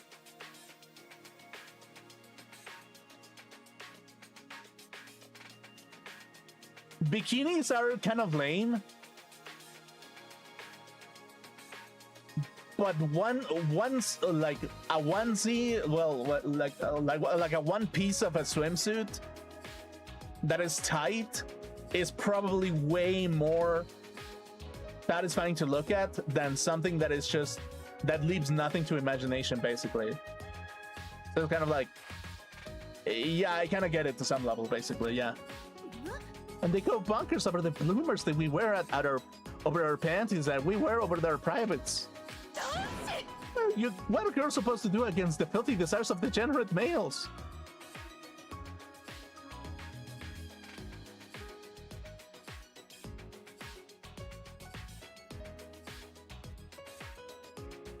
Well, I'm not gonna tell you what I actually want, but at the same time, I'm gonna be like,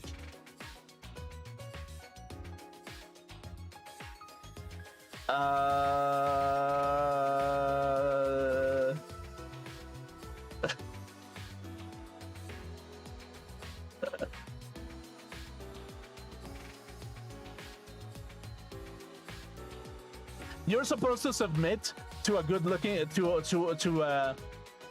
you're supposed to submit to a decent guy that is into bloomers. That's what girls are supposed to do, quote unquote. I think you may be overreacting a little. Oh, Kibo, are you a degenerate male or a girl? Which one is it? Good question. I've honestly never thought about it before. Really? How interesting. I suppose I did just assume he was a he, but Kibo is a robot, so... I suppose this is all the pool area. I still have other places to investigate. It's kind of like, yeah, to some level, it's kind of weird. It's like the playful games that humanity plays to each other. Sometimes they're like so degenerate. Sometimes it's kind of cute, and sometimes it's just an idiot not knowing what is actually happening, basically. Yeah.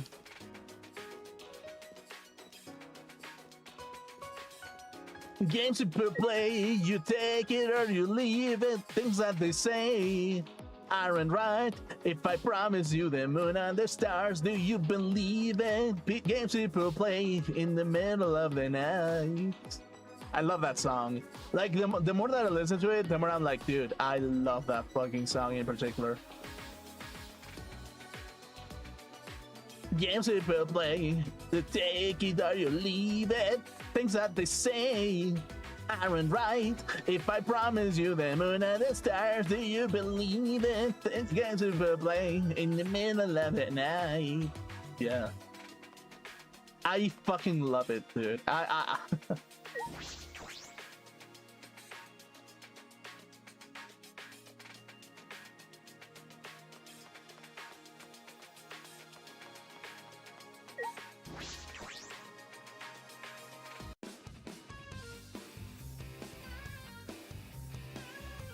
Okay, the basement.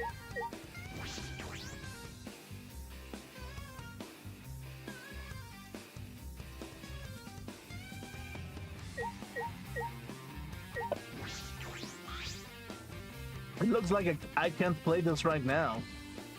Oh. Oh, look, Shuichi! Kaito shouted and pointed at the treasure of coins in front of him. Whoa! Where did you get that mountain of coins? I hit the jackpot! I got this much from just one coin! All this just from one coin? That's incredible! Hehe, just a regular day for the luminary of the stars! Pentution usually leads me to the victory! It's work, Maverick! That's some uncanny luck you got there! Whoa, don't just jump out like that! Yeah. My bad, I was just lured here by your yuppie streak. liked all you got there. You could cash in those coins for something really splendid. What character is he playing? おっと They're only good here, though. But if you earn more, you can reach their best treasure in this place. After hearing that, there's no going back for me. But you could trade in what you already have right now. What are you saying? If I don't meet his challenge, I'm not a true man. Besides, there's no way my intuition is as luminary of the stars can be wrong. いいね Say it, Maverick, you the man. And thus began the sad tale of Kaito's downfall. Ah, damn it, not again! おっと What's wrong, Maverick? You're down to have your coins. Wouldn't it be best to walk away now? Help yourself. I'm just gonna get everything back. Just you watch me. I just inserted one coin after another, but a win never came. This is my last coin. This is when I'm gonna have my dramatic comeback. Just you watch. Kaito slid his last coin into the slot and with a determined stare pulled the lever. Right here! Ah! 残念 Too bad. Your intuition was totally wrong, Kaito.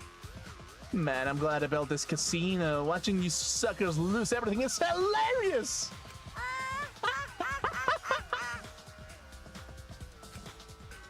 Okay, yeah, sure. Damn it, I was set up. If only I'd stopped while I was ahead.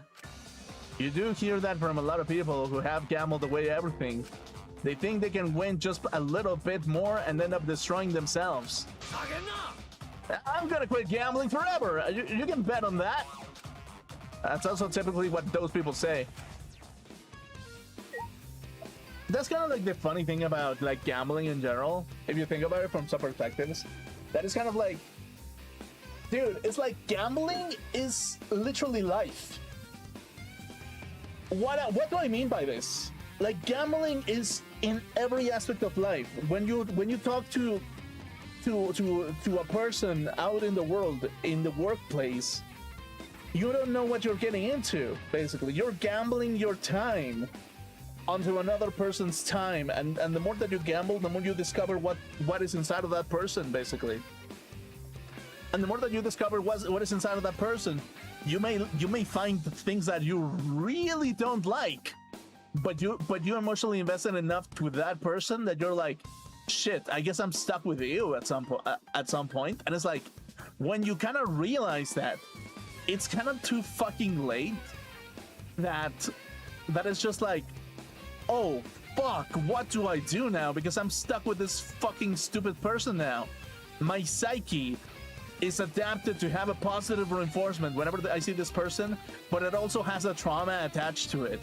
So in some shape or form, I fucked myself by investing myself too much into a person for them to reveal everything that is inside of them in the worst timing possible. And it's like, when you look at it from that perspective, it was the worst. It was the worst possible gamble a person could have ever done in their entire life. And when you look at everybody else in the entire world, and the amount of divorce that happens in the entire world, you kind of realize that a lot of people are also gambling constantly. They're gambling their time with people just to get divorced 5 years later. Because now that they live with that person, they realize that this person is kind of fucking worthless. And it's like, when you actually look at it, it's like, do you think that gambling is a terrible thing? You gamble with every single aspect of life, really. It's just that gambling for the sake of gambling, it's a waste of time, because you could be gambling on things that are more material than a casino itself. Sure, you can say that casinos teach you to be a little bit more risky. You can say that, but at the same time, fuck me, dude. That also like puts you through the edge and be like, dude, like, what do? You're always gambling in life. You're always fucking gambling. You're always betting on the right or the wrong person. You're always seeing what they can manifest itself. In which situation do you think he's gonna manifest something? Do you think that if you hit them hard enough, they will do something in particular? And it's like, yeah, eventually they will, if you give them the right medicine, basically. So that's kind of the thing, really. Mono slot. It looks like a slot machine game. Maybe I'll try this one. Would you like to play the game? Yes. Oh, wait.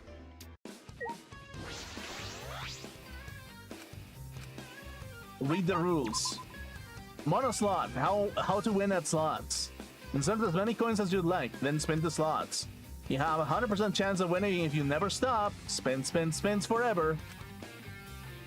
Well, that was nonsense. Would you like to play the game? Okay, yeah, sure. So that's kind of like the funny part about everything, really. That is like, when I think about the Japanese psychology, it's like they kind of make emphasis that it's like, no, I still have a long way to go, basically. I still have a long way to go for me to understand the world. And it's like, yeah, that's kind of like their coping mechanism to some level. Or their protection to some level, basically. Salmon fishing. It's a game where you fish for a salmon. Maybe I'll try this one. Read the rules. Salmon fishing, salmon night. On this night, the salmon come left and right. Use your Monokuma eye to find them. Fish for the color Monokuma desires. A monodam a bonus, but beware the mines. That was quite the poetic explanation. Okay.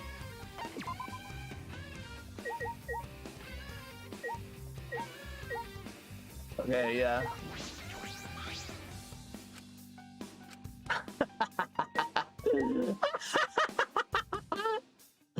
Oh my god.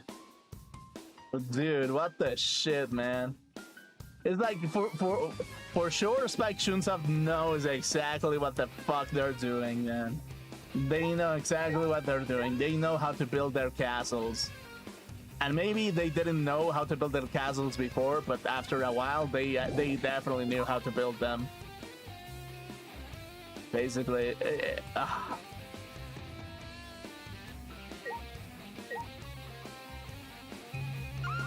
Okay, wait.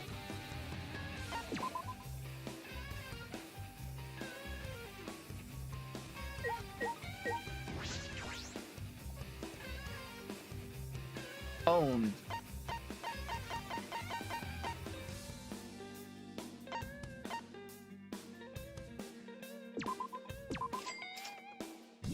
Let's see. Let's see specifically. Prize machine. Mono Jinbei. Envious influence. Tranquility machine gun. Sambato point blank mental. Oh fuck. True blue. Cosmic violet. Oh my fucking god, dude. Oh fuck. Ah.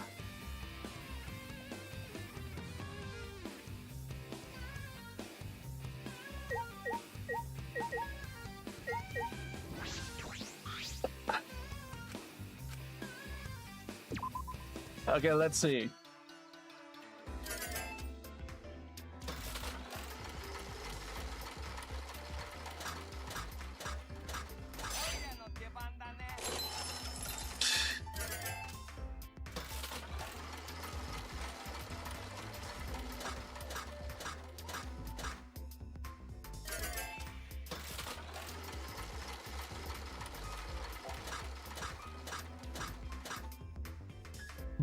This is... I'm face palming, actually.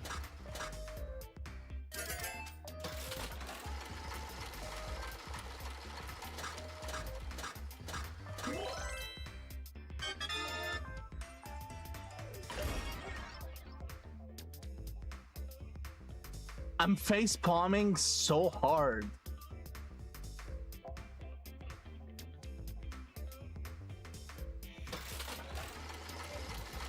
Like, actually, legitimately.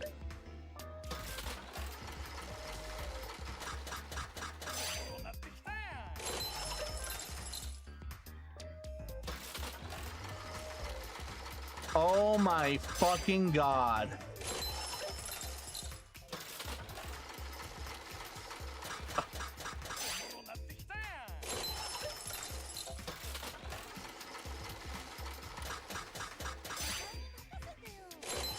Oh my fucking god.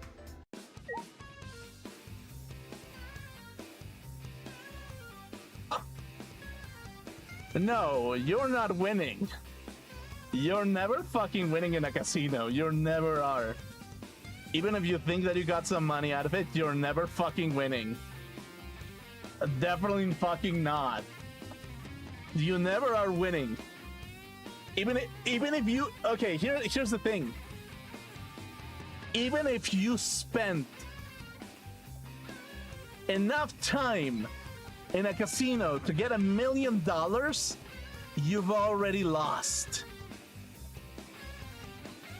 That's the fucking hilarious bit about everything.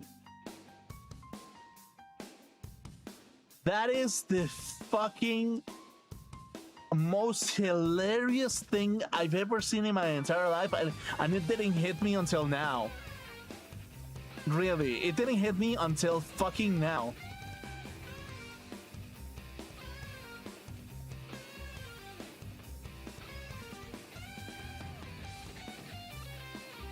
Holy fucking shit, dude.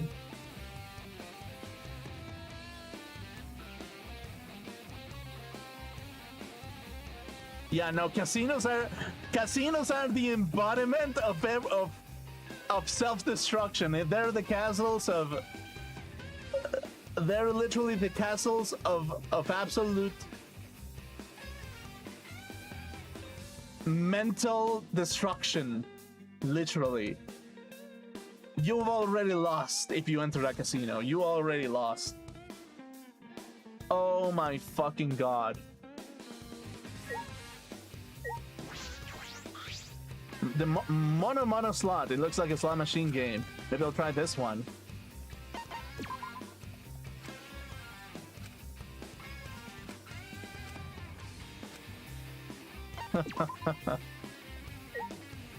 You have a 100% chance of winning. Yeah, you do. You really fucking do. Oh my fucking god.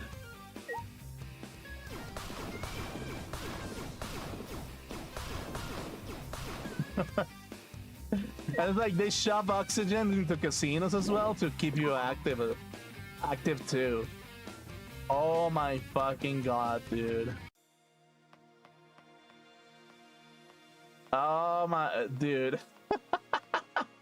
Fuck your premium experience, dude.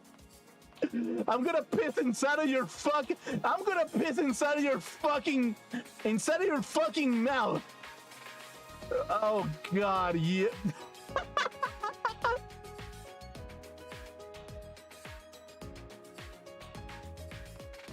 Oh my fucking god, dude.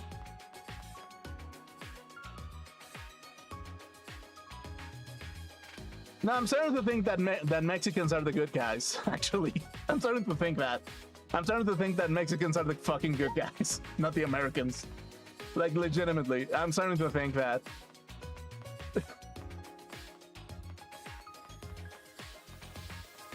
Or at least the Americans have gone so fucking degenerate that they have no honor left in their bodies, basically.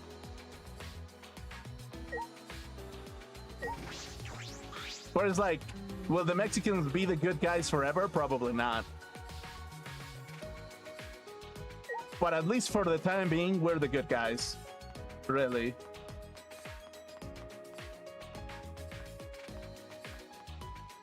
Yeah. And I'll take that, actually. I'll take that.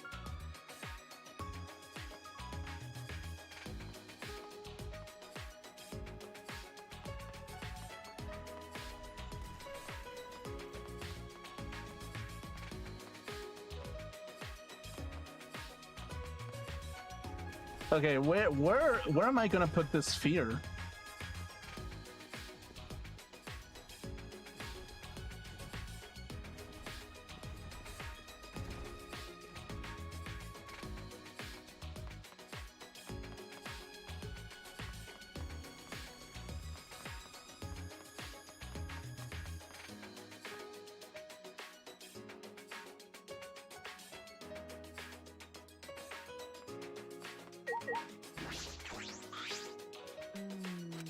This is a mysterious object, but I don't think I can use this any items. Okay, yeah, sure.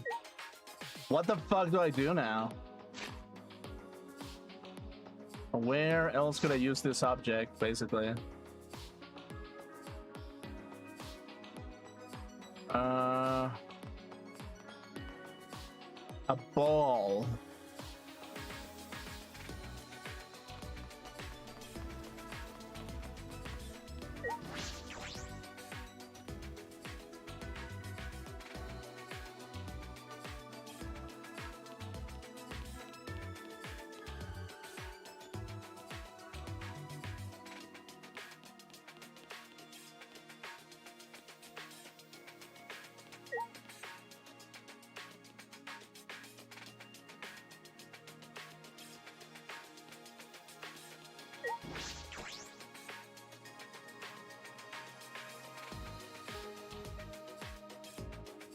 God, that means that I'm the actual good guy.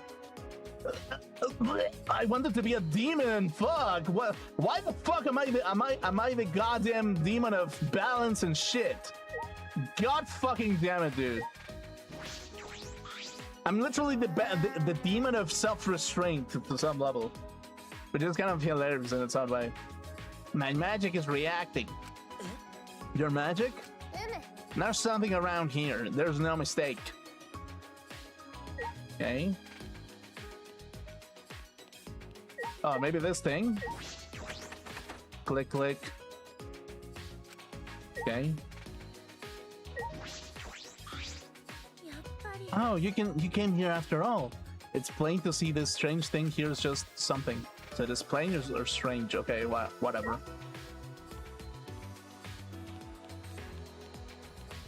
So yeah, to some level, that's kind of the thing, really, that it's just like, oh, God. To which lies are you willing to submit yourself to, basically? It's like, yeah.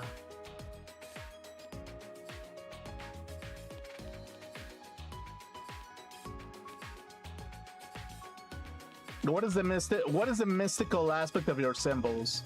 What are they? Oh, here it is.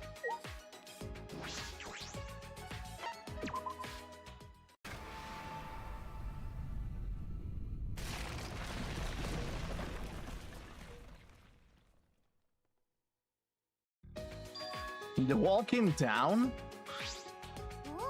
Was that because of my magic? No, I used to have an item on this object and it was magic. Oh, okay, sure.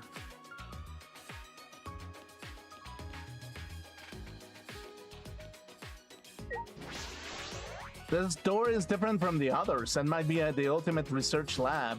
From the look of it, I guess it's the ultimate magician's lab. Okay, yeah, sure.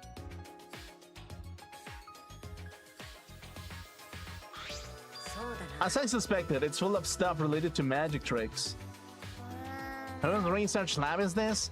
If it's supposed to be mine, then there should be magical items. Right? Right, why are you asking me?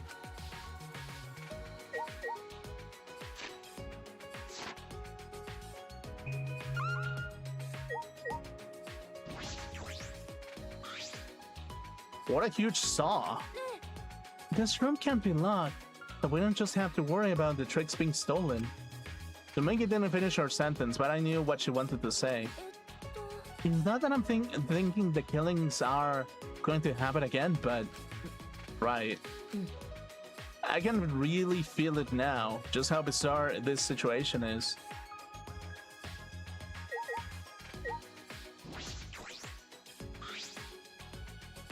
What is this?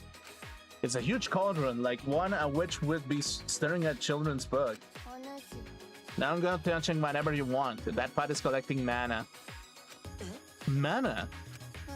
Now you know. It's a necessary energy source for magic. そっか Oh, I see. You mean like ether or life force? The names are different depending on the school of magic, but I call it mana. Yeah, I guess I call it mana as well to some level. Actually, it's literal mana. Kind of. Or at least, yeah. Fuck.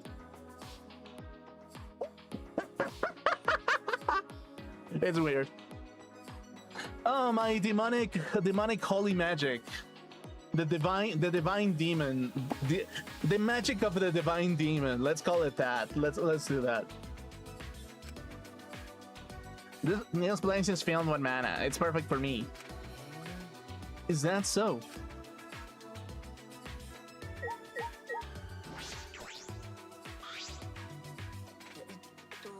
What is this? That's a magic trick where the person in the box is stabbed by swords but comes out fine. いや It's not a trick. That's one of the space type spells. Space type? Oh, that sounds like high ranking magic. この通りじゃ Exactly. I need a lot of skill for space type spells. No average mage can handle them. So in other words, you couldn't just be a mage. You have to be a sage. You need the words of wisdom for that.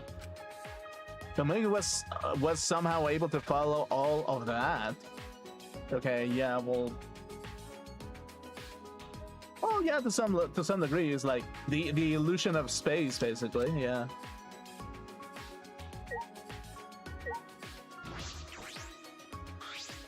This is going to be used for magic too. I've seen it in a magic show.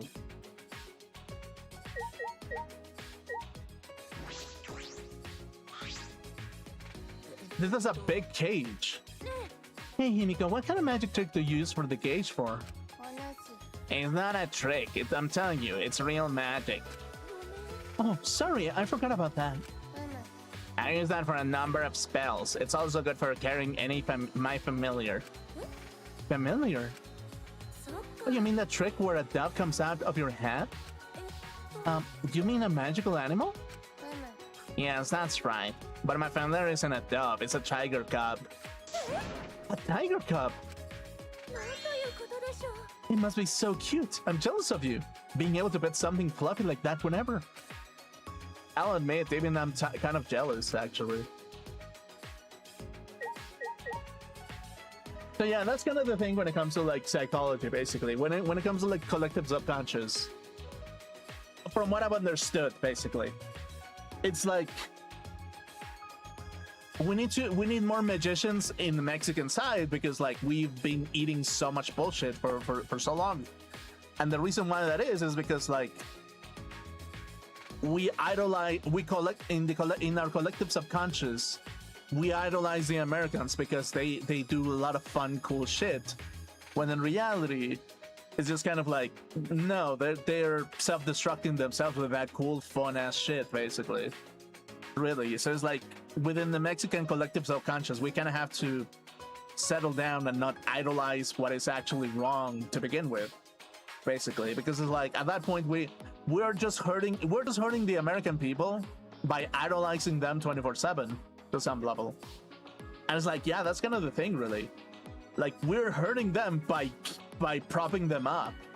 Ironically, we kind of have to smack a couple of Americans and tell them they're fucking insane. Literally, we're gonna have to tell them, dude, you're losing momentum. You're acting like a spoiled brat, and you need to calm the fuck down because you're losing all your influence just because you really wanted to motherfucking, I don't know, have a top tier premium experience. Basically, it's just you kind of have to stop on that sense, basically, on that nonsense.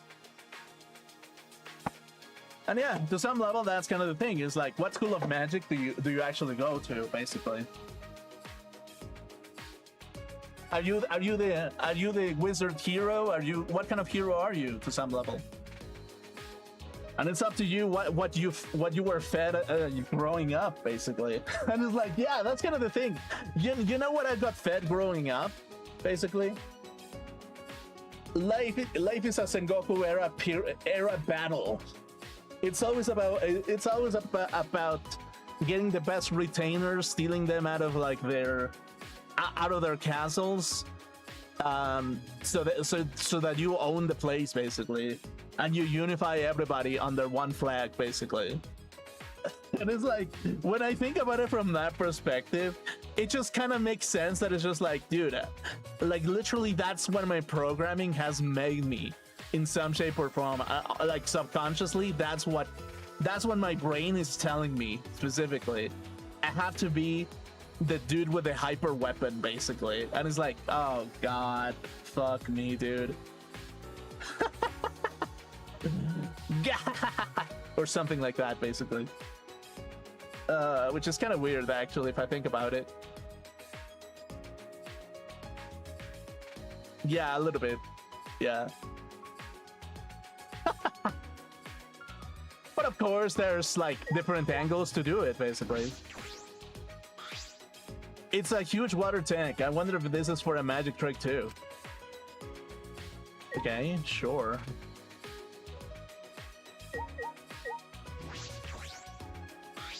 This is a big cage. I might fit inside this. Okay, yeah, sure. What else?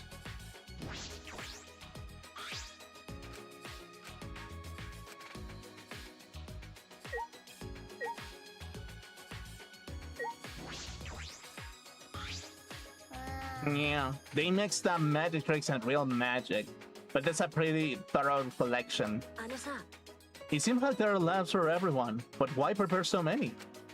What is this place? あのさ、 Monokuma said that this Ultimate Academy for Gifted Juveniles was made for the 16 of us. Is that really true? Hey, the rooms in these dorms have locks, but this research lab doesn't. Looks like they're not private. 大丈夫？ Are you okay with that, Himiko? Your magic tricks might be stolen. You need skills to perform magic tricks. Knowing how they work isn't enough. But I use real magic, not magic tricks. She's not going to budge an inch on that point, basically. Okay, yeah, sure. To think there was a room like this beyond that wall. I wonder why they went out of their way to hide it, though. Mio and Kaeda's research labs were open from the start. そうだね。 That's right. ごめん。 Oh, sorry. It's probably better to not bring up Kaeda just yet, huh? いや、 No, it's fine. I'm okay. そっか。 I see. Well, that's a relief. I was just plain worried. あのさ、 I don't know how just yet, but like Kaede said, let's survive and escape this place, no matter what. Okay, cool. Let's leave, basically. God fucking damn it, dude.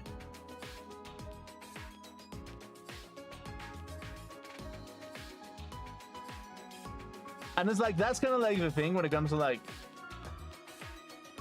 what we manifest, what we specifically manifest from the bricks that has been laid upon us, basically. It's like, yeah, kinda. Ooh. So yeah.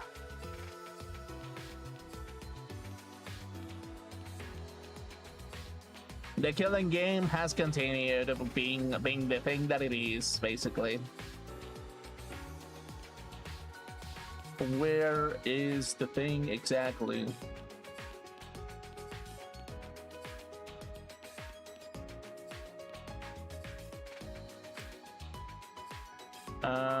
Where else could it? Where could the sphere like thing be?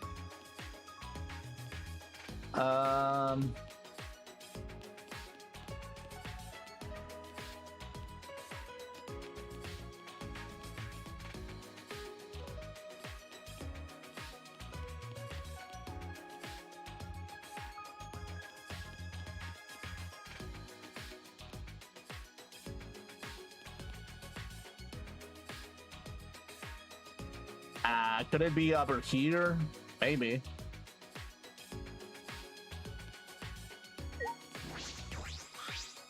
Yeah? So you finally decided to raise your head. What? Until yesterday, you were always walking around staring at your feet, right?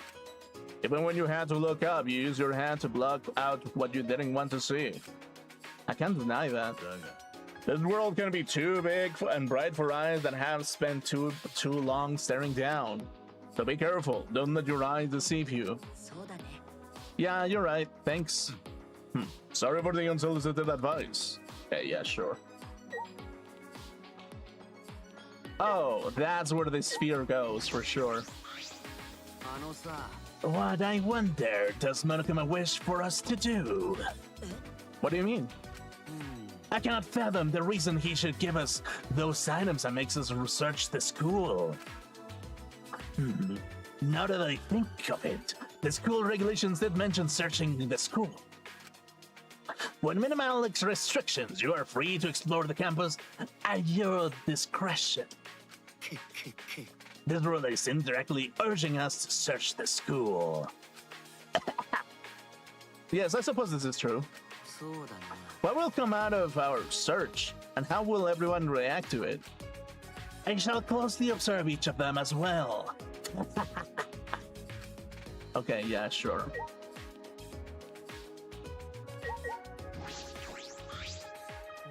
Oh, I knew you'd come back to take this area. That dragon statue seems pretty sketchy. Yeah. Yuichi, there anything Gonta can do? Please say so. Bring me a beer, you absolute fucking monster! Okay, cool.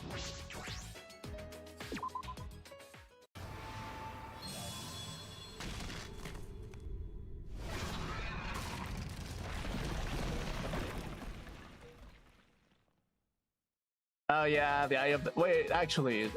Okay, let me analyze it. Part of the wall is gone. Wow, that's so cool! We can get past this wall now. All right then, charge! Wait, charging in is dangerous. ね Hirumi, what's wrong? Nothing, but I feel stagnant there, drifting from this damaged wall. As if no one has set foot beyond this point for quite some time. Nobody's been here for a long time. Exactly how long is a long time? Okay, yeah, sure. It's like, okay, let me analyze it. So it was charm of some sort that led into the magician's den. The dragon eye that led into this thing that I don't know about. And okay, what was the other one? The manivela, like key, that kind of an engineer in order for them to get inside of a casino. And what else?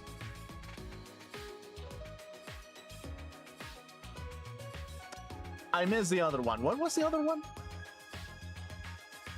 Actually, wait. Let me analyze it. Let me scan the whole thing. Okay, let's see. Let's see. Scan. Okay, what?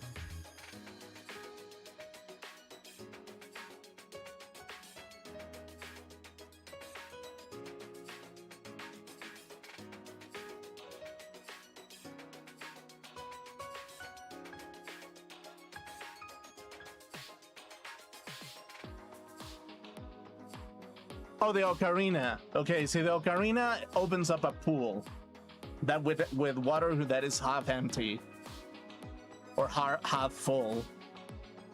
I guess I'm more of a pessimist myself because I said it half empty. Really.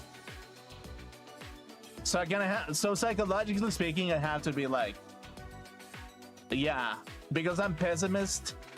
Psychologically speaking, I kind of have to say that the world is gonna become into a terrible place in order for me to act, basically.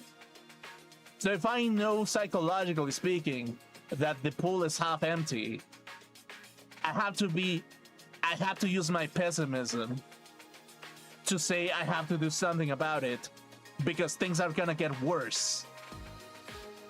While with optimism, you kind of have to be like, hey, it's okay. We can keep pushing forward.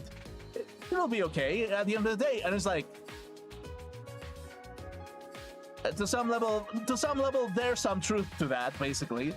But it just seems that in a determining factor, I seem to be leaning more towards pessimism to some level. So that's kind of the thing. And why is that specifically? Because as many rules as you can put inside of a pool room, they will be broken at some point in time. Why? Because breaking rules sometimes is the deliciousness that makes life more complete sometimes. So that's kind of the thing, really, when it comes to like when it comes to like life in general, really. Like, how do you exert your freedom to some level if they're explicitly telling you that there are rules that you should never break to some level? Because when you actually analyze what the rules are in place and why they are in place, and you actually think about the context behind of them, sometimes you kind of think that it's like, are the rules in place reasonable enough, or were they removed or replaced because they were convenient at the time to commit atrocities to other people, basically? And it's like, to some level, that is absolutely true, basically, because like when you change a rule when a rule is already established and you change it to be more drastic, it shows specifically that they're targeting something in particular. It's not that they're being moral or ethical. They're targeting the destruction of somebody in particular. And if you look at it from the wildlife perspective of the human psyche, you kind of have to look at it in an organized way and think about the psychology of what it truly means to change rules consistently, what it truly means for humanity, and what benefits are brought up from having a mental exercise of those mannerisms in some shape or form. Basically, when you look at it from that perspective, really, you kind of have to look at it as the music itself, the soothing sound.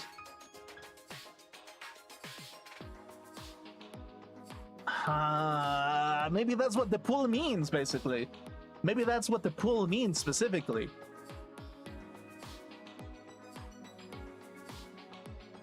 And Tenko was talking about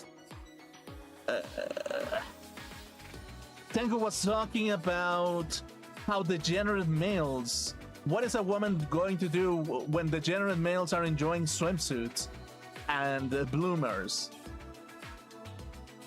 And it's kind of like a test in its own way, because it kind of reflects specifically where is your manifestation of your actual true self at that point, basically.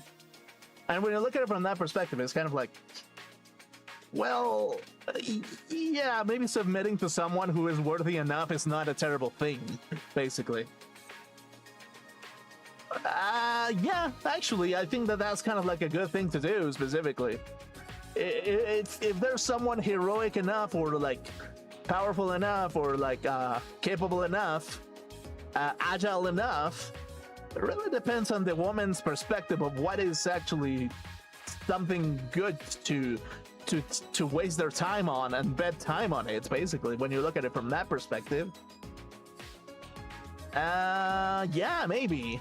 And Kiba was all about like, yeah, well, I can't even use this, so like, so I guess it can be a metaphor that is like, yeah, men are not robots specifically, and if they are, they cannot enjoy the pool, basically. The pool of pessimism or optimism, basically, to some level.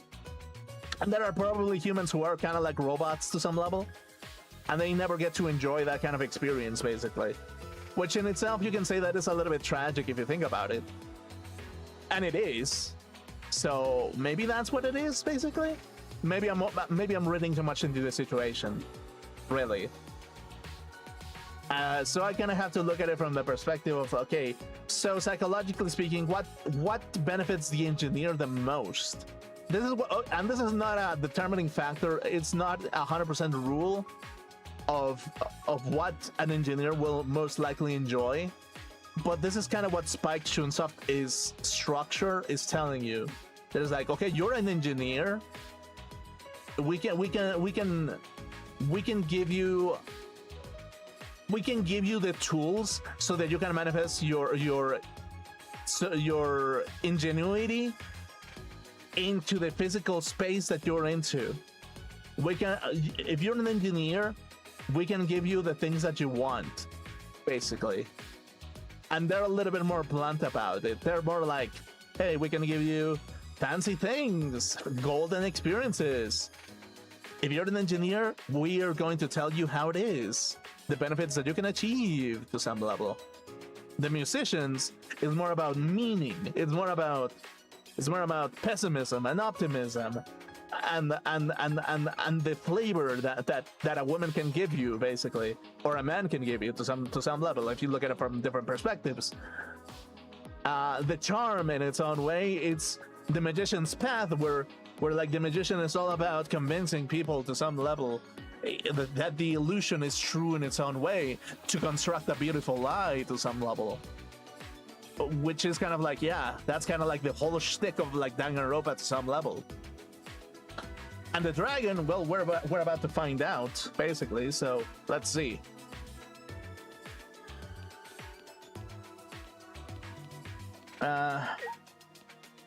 What the fuck is this? From the look of this door, this must be the ultimate research lab. Alright, let's go inside. The Eye of the Dragon. This room gives off an antique vibe. These are Victorian. These decorations adorn the British Empire at the peak of the Queen's victorious reign. This must be my research lab. During the Victorian era, employing a maid was considered a status symbol. Speaking of the Victorian era, Jack the Ripper was from that time, correct? Even Ever the Detective, yeah, I see. So this is the ultimate maid's lab. It does seem to be perfectly suited for Kirumi. Okay. Victorian. This room is quite tasteful. I don't dislike gothic styles such as this. Yeah, me too. This appears to be Kirumi's research lab. Being here brings a tale to my mind. Korekiyo closed his eyes and spoke as if in a trance.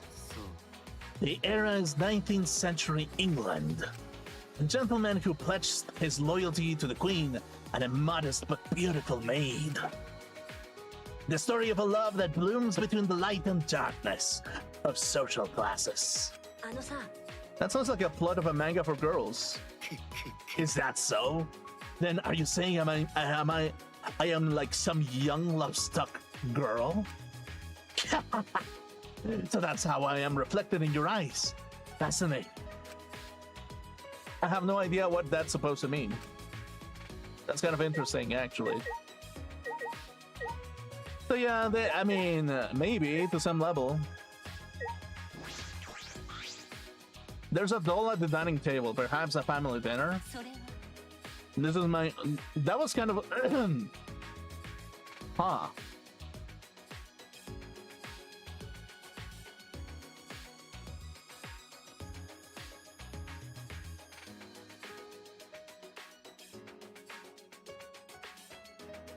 That was interesting.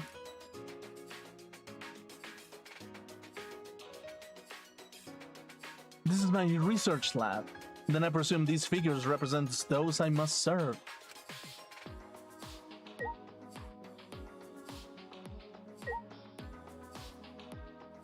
Oh, okay. Yeah, no, I get it, actually. There's a doll at the dining table, perhaps a family dinner? Okay, yeah.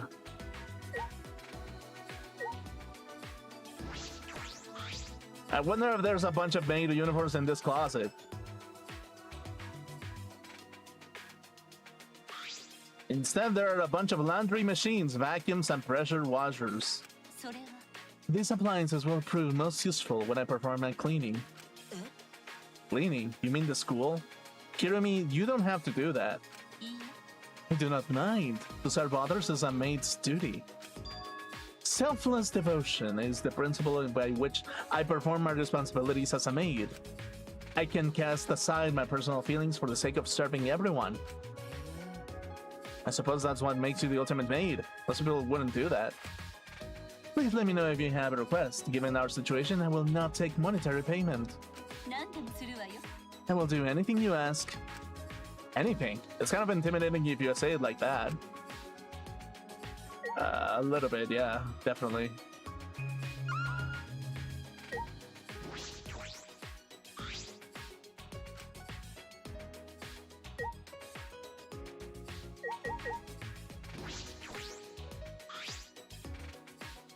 These are some powerful cleaning tools. You could get a lot of cleaning done with these.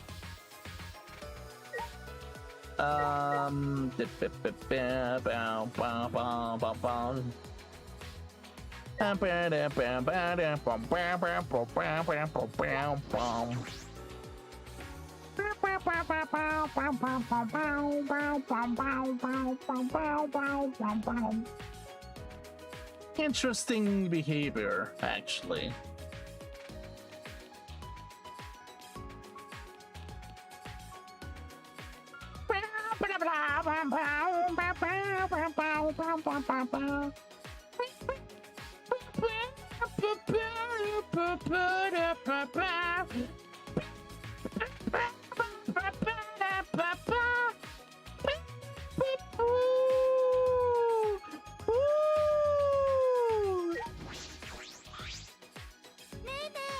Shuji, we've been waiting for you. Hurry, hurry, we're all ready. Hurry? Hurry for what? Okay, what the fuck is that? Now this is a strange door. This might be the ultimate research lab. Basing on the design, it could be the ultimate entomologist lab.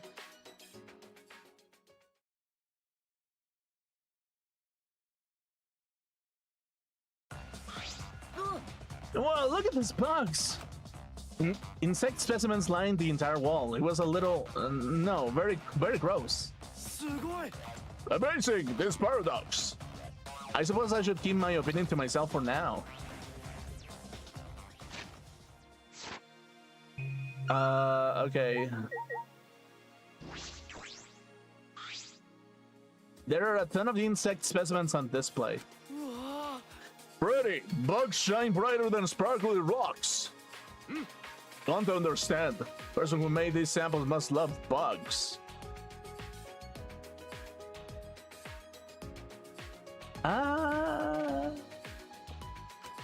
Each sample made with love and care. Putting love and care into bugs? Well, I suppose everyone's different. Okay, I guess so. Wow, that's an extraordinary amount of bug cases. Lots of larvae and eggs, and they've been sleeping in a cool place. They were refrigerated? It's okay, eggs probably hatch if God does take good care of them. Well, do your best then. If all these hatch, there'll be bugs all over the academy. Releasing all these bugs in a new world. It's like in that Bible story. Noah's Ark. If I remember correctly, the world was destroyed by a great flood, and the humans and animals began. Perhaps that's a little bit too dramatic. Yeah, actually, that's kind of the thing, isn't it? It's kind of like...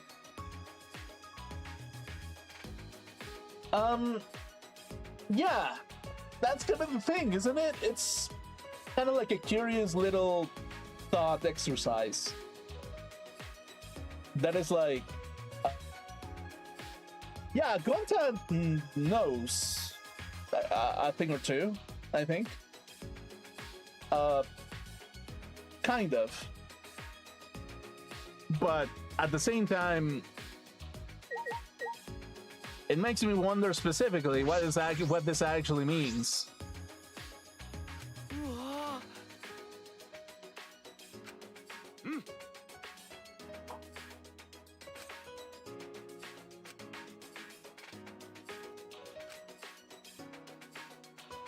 If I read into the meta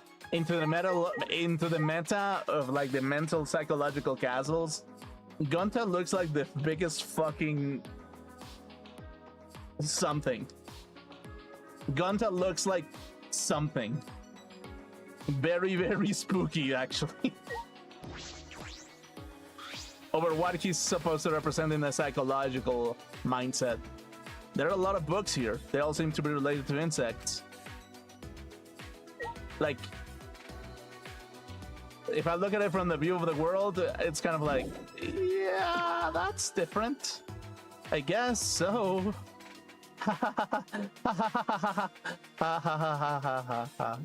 Hello. What is this? A treasure chest? Yahoo! We found a treasure chest! Why don't we open it, Shuichi? Really? I should open it? I believe this treasure chest is saying you should open it, Shuichi. I'm getting the sense that she thinks it's dangerous and wants me to open it. Alright, fine. With sweaty palms, I cautiously open the chest and... What is this? A flashlight? No, it can't be just a flashlight. Maybe try turning it on? No, that's too dangerous. We should inspect it. It'll be okay, even if the flashlight is saying turn me on. Even the flashlight is saying turn me on. Turn me on! Hurry up and turn me on, Shuichi. It's begging you.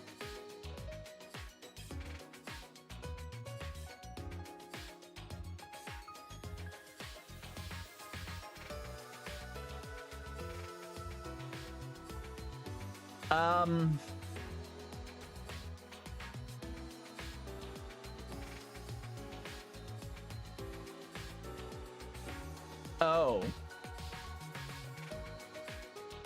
Oh.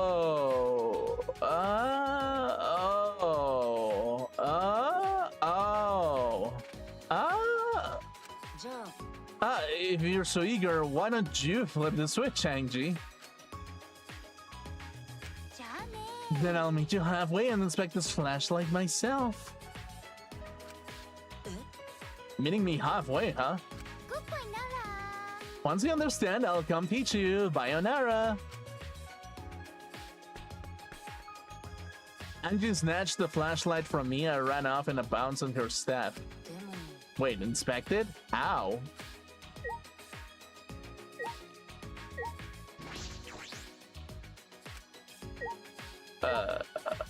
Yeah, I think I inspected it. I think I did.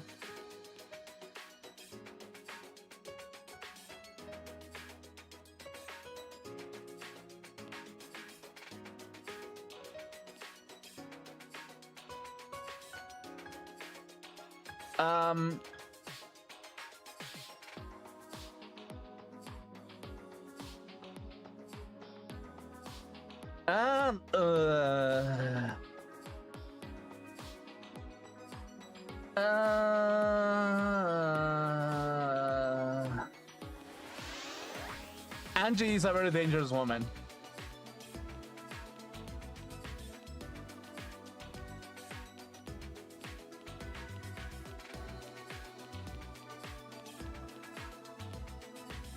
Yeah.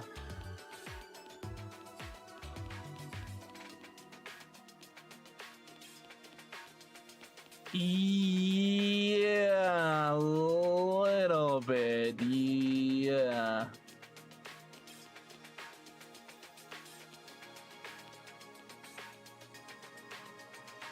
There's. It looks like I can go to the third floor from here. They're a little scary, but I'll try.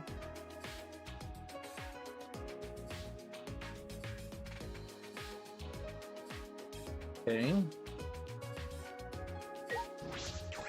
From the look of this door, this must be the ultimate research lab.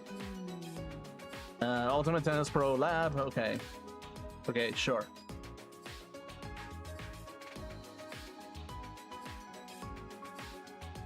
An entire indoor tennis court. This is impressive. This is your lab, right, Ryoma? Must be nice having a whole tennis court here. I don't care. I have nothing to do with the tennis anymore. Nothing to do with tennis? Ryoma, are you really not going to play tennis anymore? Tennis? Who the hell plays hoity-toity sport like a hoity-toity sport like tennis? おう Oh, that's right. I totally forgot. You're a tennis player, aren't ya? 過去は知ってたんだよ。 It's time you forget. That was a long time ago. So when you killed the mafia with your badass tennis skills, was that a long time ago too? ちょっと Hey, come on, Miu. あ What? It's really happened, yeah? いや、 Yeah, it's true. Thanks to that, even I escaped from here. I'll just go straight to a different prison. So it'd be meaningless for someone like me to play tennis now. Then why are you staring at that tennis court like with such sad eyes, Ryoma? And you're a little bitch? Because you're acting like a little bitch right now. What's with the stare? Oh, wait, I just hit me.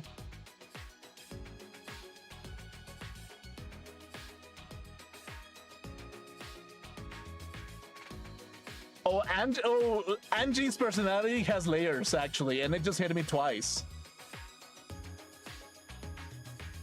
I have to think like Angie.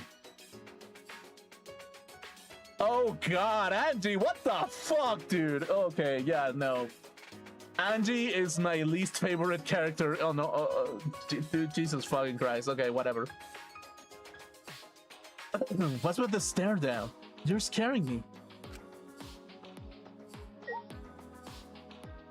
Okay, yeah, sure.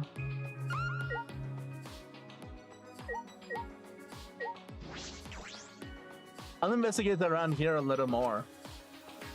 Okay. A tennis net. It's stretched tight and looks sturdy.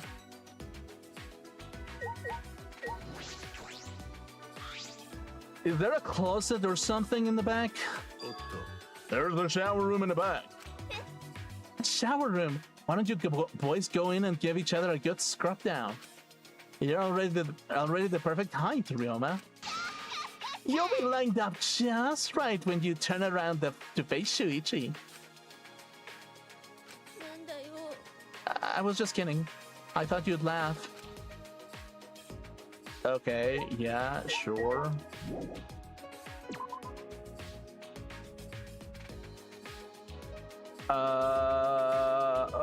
Okay.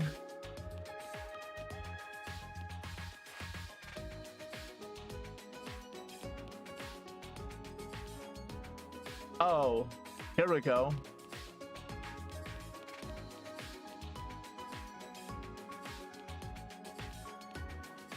What is this?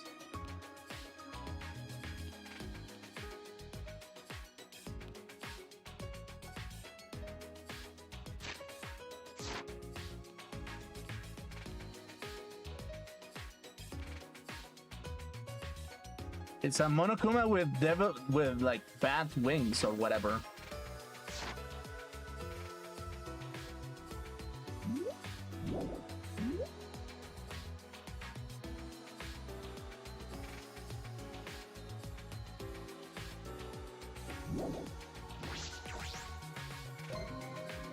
Obtained hidden Monokuma. Okay.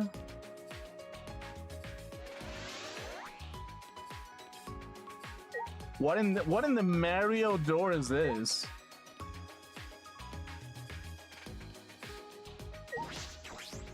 From the look of this door, this must be an ultimate research lab. I have no idea what kind though. I should take a look inside. As I reached my hand to the doorknob, やめて I did not give you permission to enter. Maki?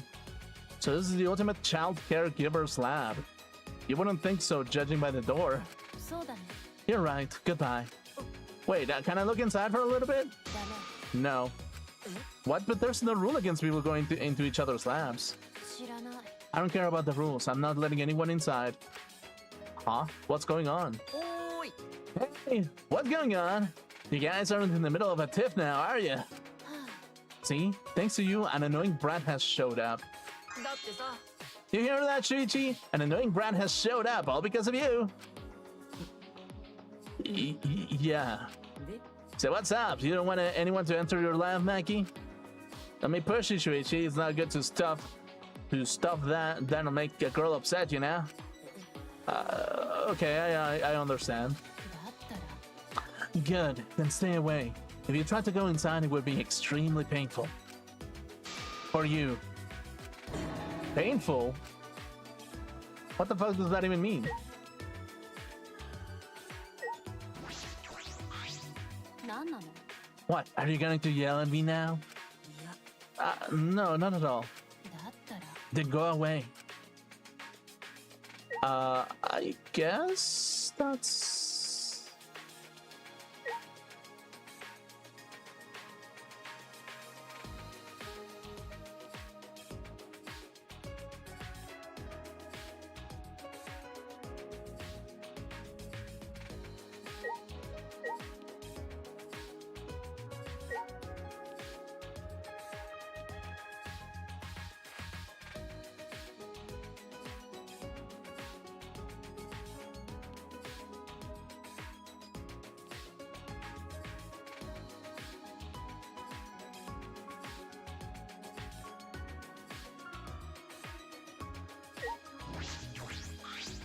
何なのいやだ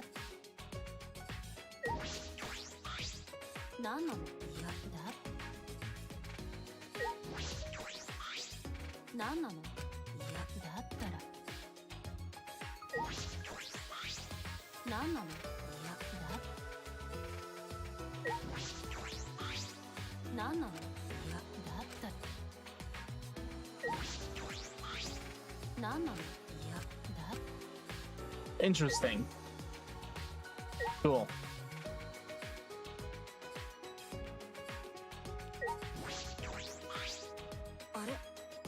What is this? It looks like a door, but... I see, it's just a painting of a door. It looks like a video game. I think it's called pixel art.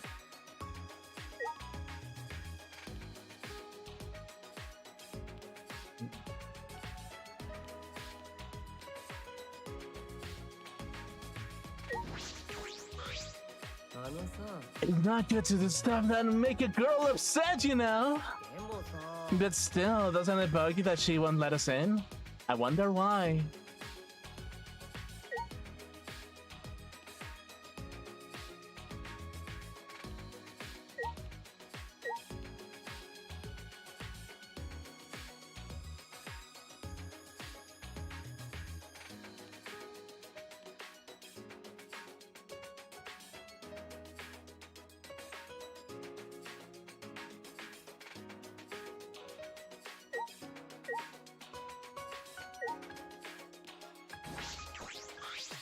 No, 何なのいやだ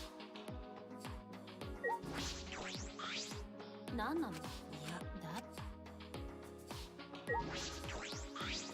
何なのいやだ何なのいやだ何なのいやだった何なのいやだ何なのいやだった何なのいやだ何なのいやだった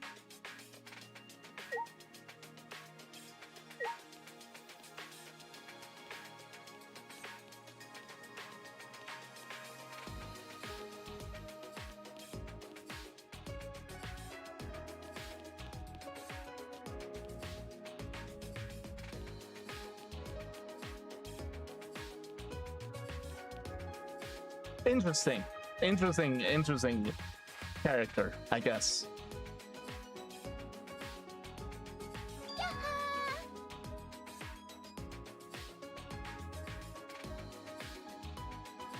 Oh, Angie, oh,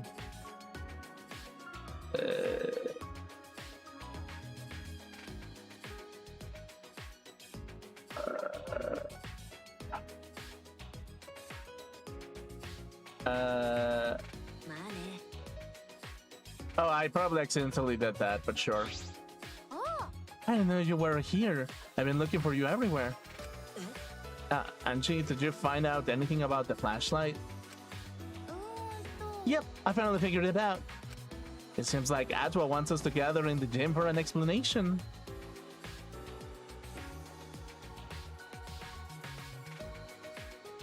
Oh, I see. I see.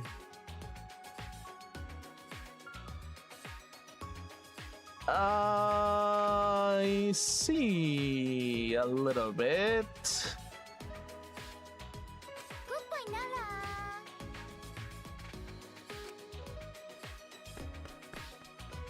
If Atwa is going to explain it to us, I'm guessing she didn't figure it out.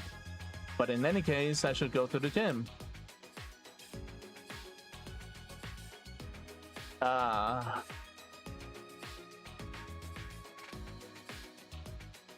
I see a little bit.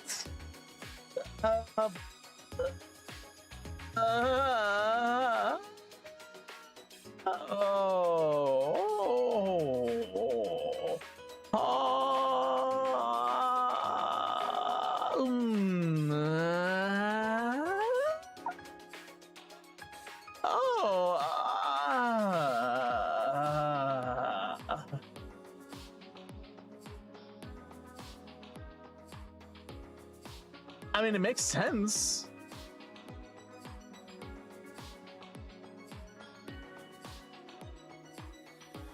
Yeah, it makes sense.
We're all here? Good, good. Then let's bow our heads and pray to Atwa. Okay.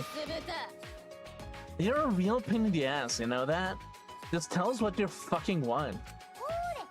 Alright, alrighty then, check this out. Now it's a peculiar looking flashlight. So wide off it.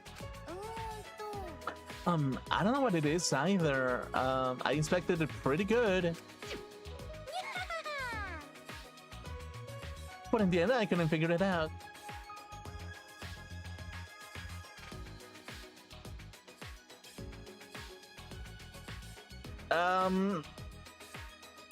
Sure, you did. You couldn't. So I asked somebody to have her help. You don't mean... Oh. If something has you worried, you just let Monokuma take care of it. If you don't know something, I'll tell you. If you need help, I'll help you. If you don't like something, I'll fix it. So don't get rid of it, please. Don't get rid of it. Of me. Very bad when lady who act like that preys on you. Huh? Do you know what? That from personal experience? Tell us, Marukuma, what is this flashlight? Why, that's a flashback light. おや A flashback light? Flashback? Light? あのね That flashlight doesn't shed a light on darkness. It sheds light on your lost memories. おい Lost memories? そうそう I seemed concerned that you couldn't remember how you came to the school. にょほほ When you use that flashback light, you can remember anything, everything. What? With this light? So it's your fault we don't remember when we were kidnapped, huh? いいかしら What did you do to us? And how did you steal our memories away? っていうかさ Maybe it's you use the flashback light. If you use the flashback light, you'll be able to remember that too. バカバカしい I can't believe it. No way this flashlight will recover our memories. そうそう I mean, there are a lot of naysayers and skeptics when the telephone was invented too. あのね For your information, the flashback light can treat various symptoms of memory loss.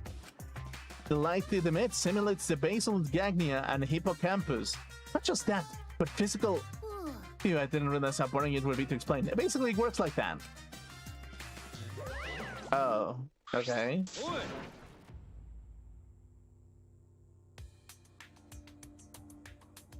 おい Wait, did he just say hippocampus?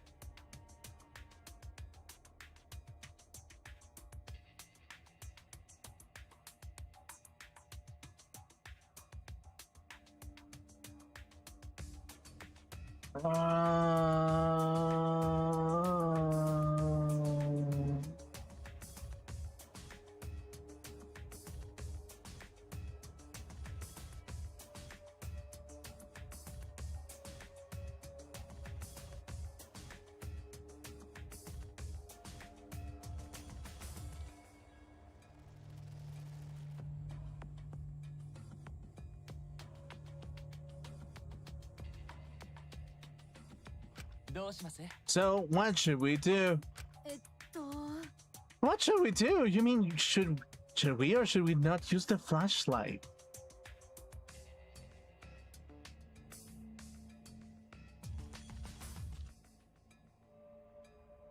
Huh.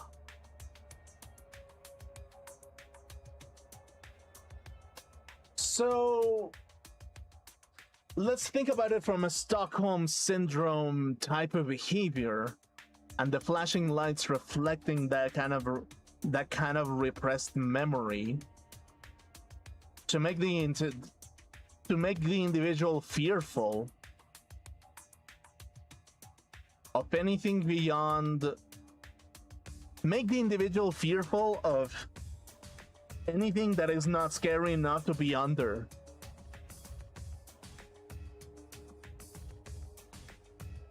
Those sons of fucking bitches, actually.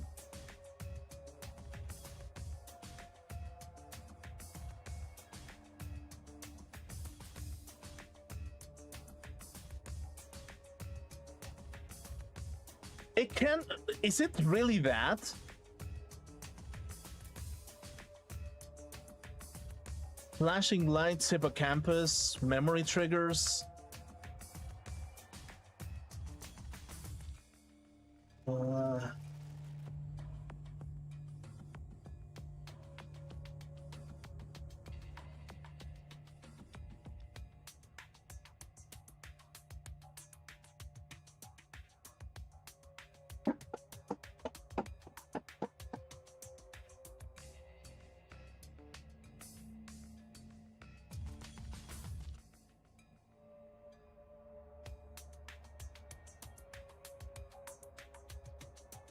This is something funny that just occurred to me, basically.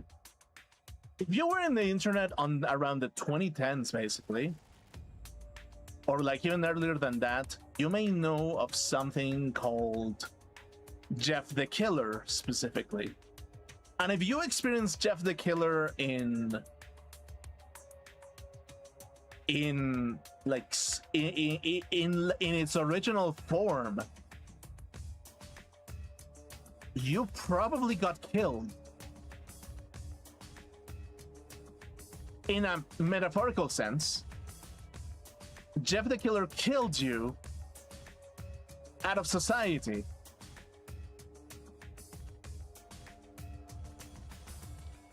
Because now you have a Stockholm syndrome, trying to stick to the computer screen constantly due to the fact that you want to face your own fears to some level. Or it was something so stimulating and you survived it that it just triggers kind of like an automated response out of the psychology of the individual, basically. So yeah, it kind of makes me think that it's like, whatever asshole did Jeff the Killer knew exactly that they would kill an entire generation of being productive, basically.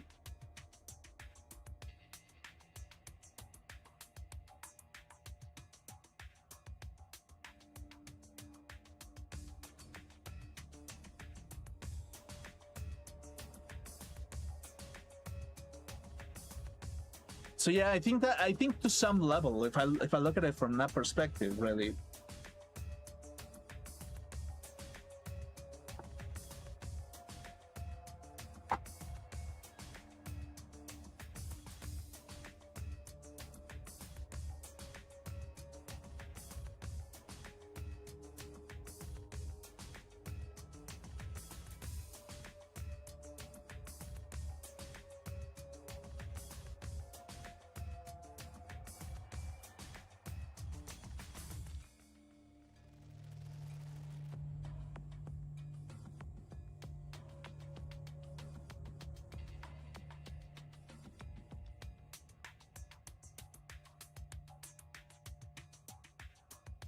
...2006 in DeviantArt.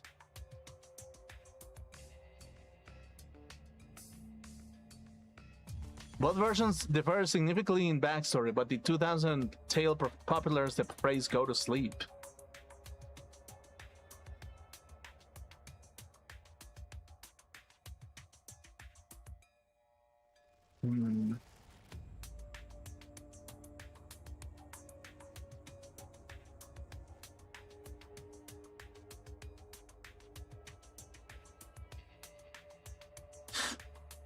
Makes me think that what if there's a psychological damage that was done onto people, so much so that they kind of like compulsively turn them into looking for more degenerate shit and facing their own fears, depending on that face check and their behaviors afterwards. It could have been a psychological experiment that took place a long time ago, seeing which personality they did after they went through a traumatic experience.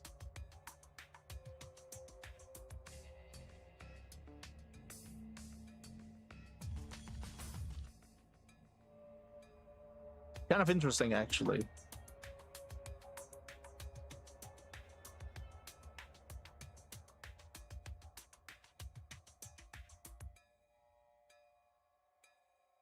Kind of interesting.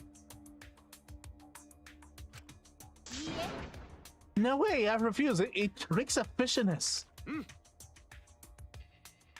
Tenko knows. Okay. Yeah, Gunta can't believe flashlight can bring back memory. どうだ Well, why not ask somebody who knows machines? We got the ultimate inventor right here. You're all a bunch of ultimate dumbasses. No fucking way that thing can treat amnesia. Then again, these aren't exactly normal circumstances. Then such an uncanny environment as this, common sense has no place. Well, I mean, there are those neuralizer things, the flashy things from Men in Black.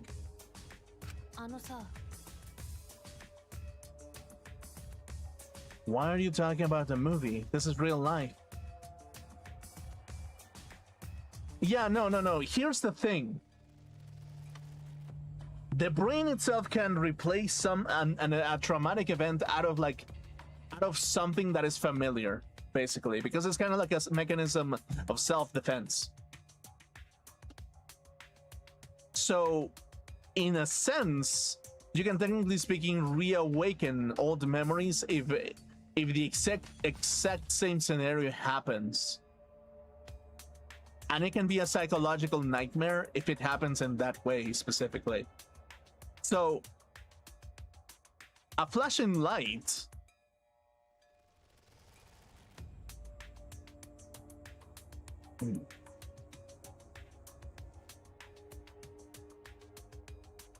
depending on the programming and the psychological training that some of these people have gone through, maybe there's some reality to that on the traumatic experience of something.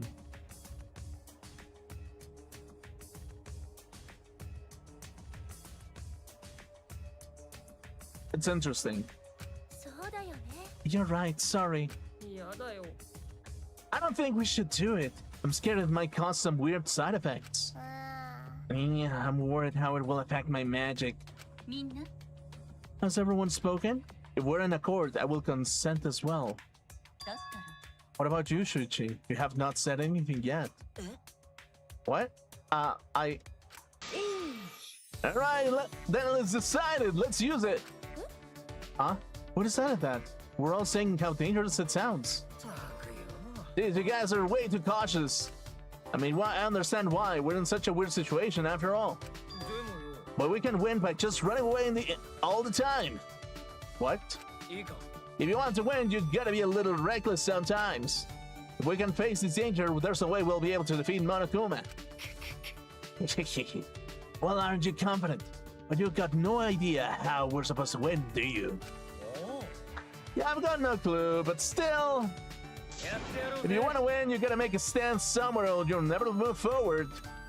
If we run away, our kids will grow up to be the kind of people who run away from things like this. Which is kind of true to some level. 意味わかんない。 Huh? What are you talking about? つうか。 If you still want to run away, then go ahead. I won't stop you or blame you. オッケー。 Okay, fine, then let's go. Huh? What's wrong, everyone? Aren't we going? と I'm starving. いいですか？ After hearing that degenerate speech, running away from would just frustrate me. Don't also stay. It's what true gentlemen would probably do. 100%です。 I also agree with Kaito. Our defeat is 100% assured unless we stand up to this.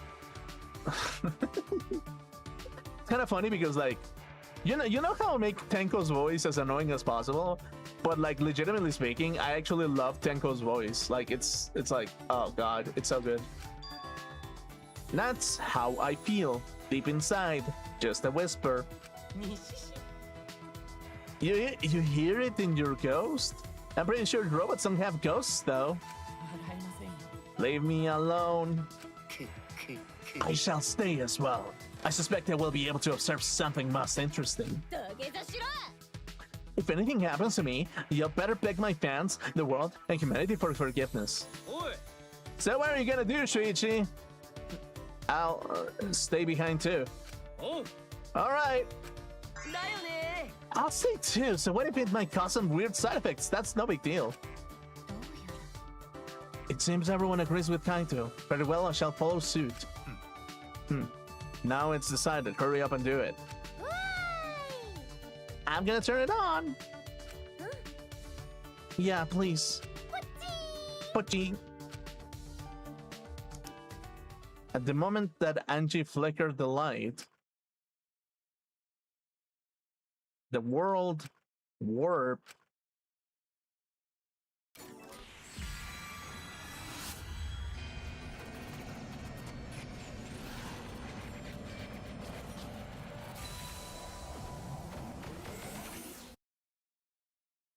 A lightning bolt in my mind shattered my consciousness like sharpnel. Like a video in fast forward scenes played out in the back of my head. When the pieces of my psychic had gathered together again,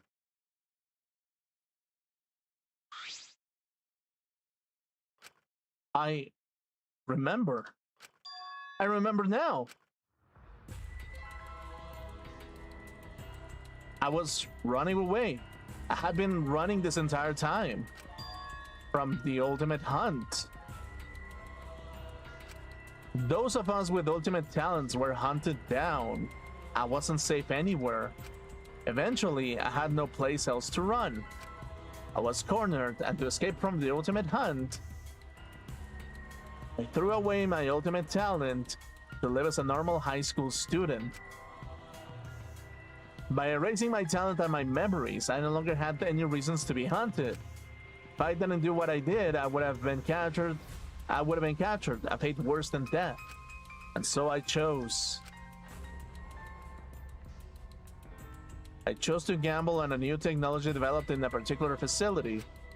Technology that could put my memories to sleep by controlling your brainwaves. I used that to hibernate all memories relating to my talent.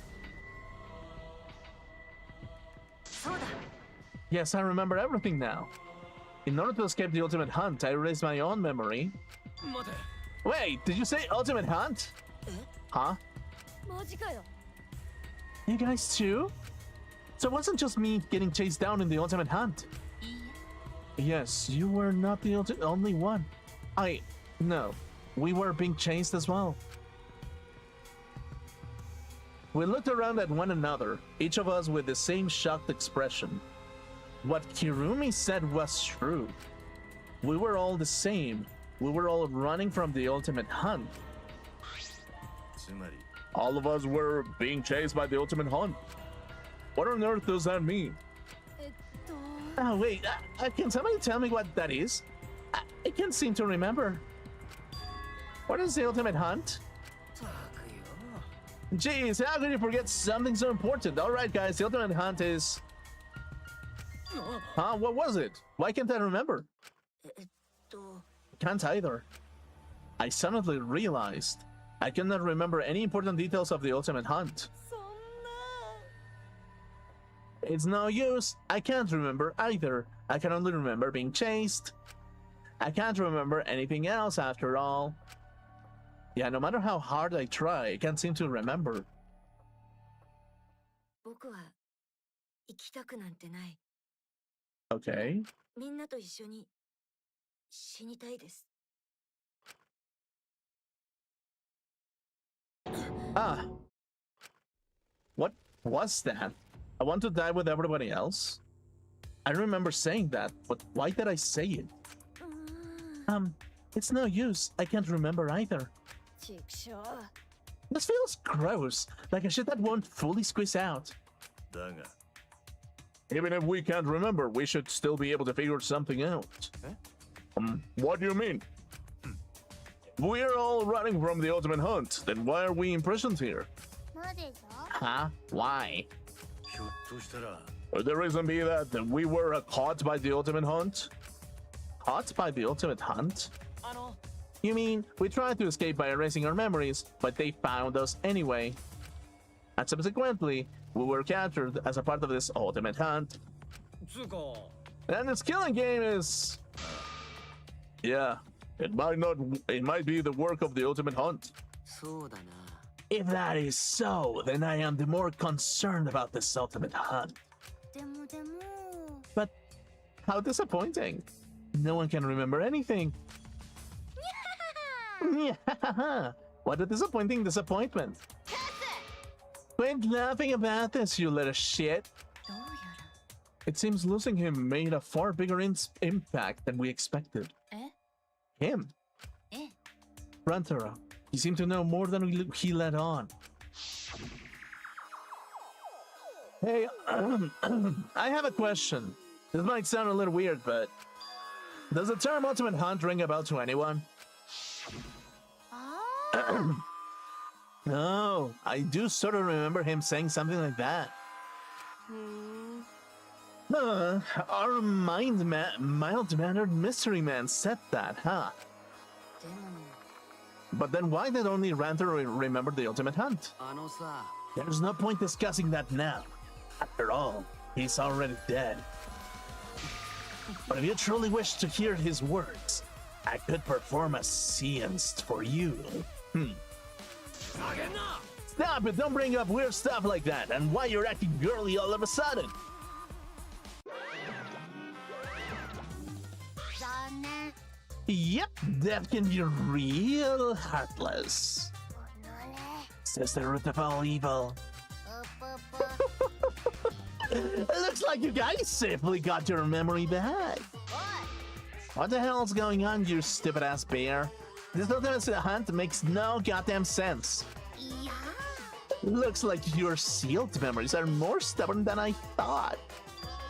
Just one use of the flashback light wasn't enough to restore all of your memories.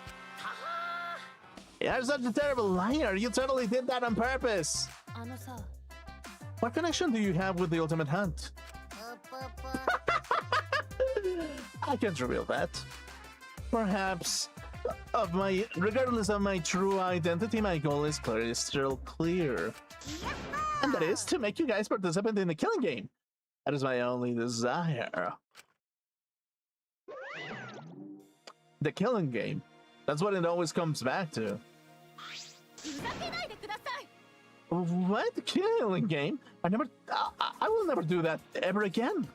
そうだな We just gotta work together. If we cooperate, we'll make it out of here alive. Just like a certain someone said. Kaede. ですが But I believe cooperating with each other is the most logical course of action. I'm snoring. なんでですか Why are you sleeping? の Whoa, what? Hey, Kokichi, we're having a serious conversation here. And if it's really someone that I have to take serious conversations seriously, quit acting so immature. I'm a teenager, so duh. I'm immature. Aren't you guys forgetting to act your age? なんですか But I don't have a biological age. お Don't worry about it, Kibo. I'm just talking to the humans right now. で What were you talking about again? Something about working together to escape, right? So you were listening, you horrible degenerate. ほら We don't have to work together, though. We just ask how we can get out. どうせ If we ask Monokuma, he'll say the only way is to win the killing game. 分かってないね Oh, not gonna ask Monokuma. We're gonna ask the mastermind among us. What? てめえ Are you already going senile? I thought we agreed that there's no mastermind. うーん Oh, yeah, we did, didn't we? If we try to sniff out the mastermind again, we just repeat Kaida's screw up. てめえ You better quit messing around. Eh? You think I'm messing around right now? はあ Oh man, you really don't get it. I'm trying to get this through to everyone. If you keep saying all this uplifting stuff about working together and cooperating, then you can expect to receive some painful retaliation. Get it?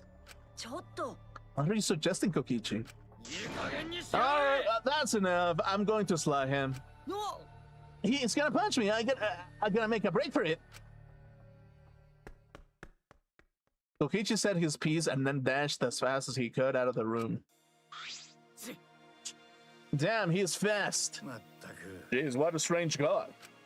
やれやれだな He just provokes people and never says anything from the heart. He's always messing around and making fun of those around him. How can he be such insensitive things when we're trying so hard to survive? It's like he doesn't even want to survive. So I guess I'm no different. What? つまり Yeah, I don't plan to survive till the end.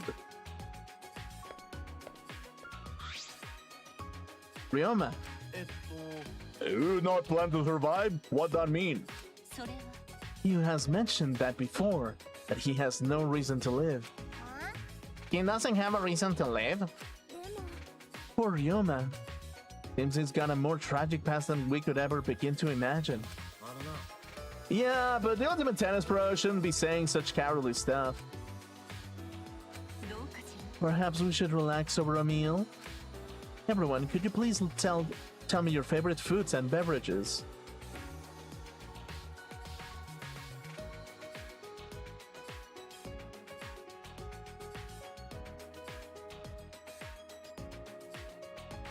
My favorite beverage is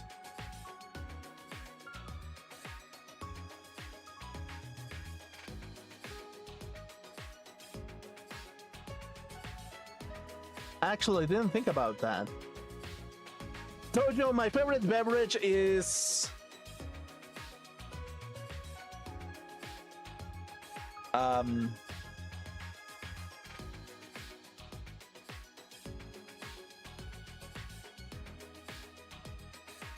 actually have to think about it.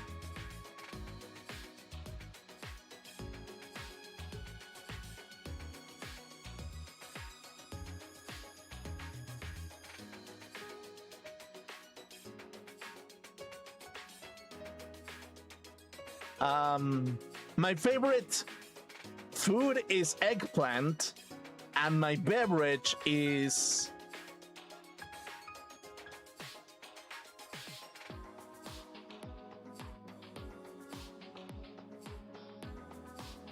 what could it be actually?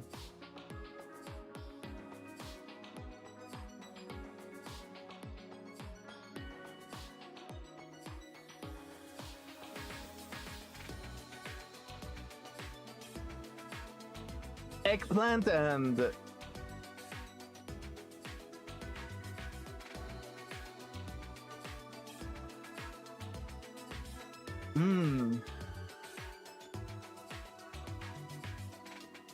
Pepsi and eggplant. That would be my favorite. That would be my favorite. Pepsi exclusively. Pepsi and eggplant. That would be my favorite beverage. Huh? You're going to whip something out? Hirumi, are you like the perfect mom? After we finish the meal that Hirumi prepared for us, we decided to return to our rooms.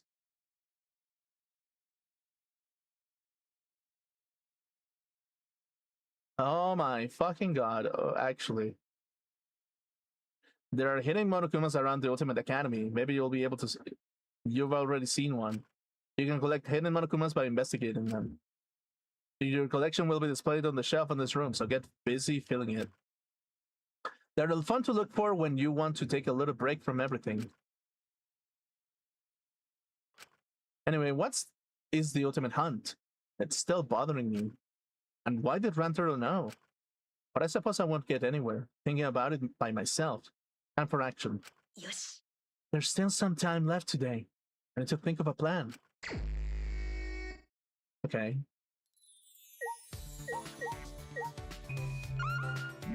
Okay.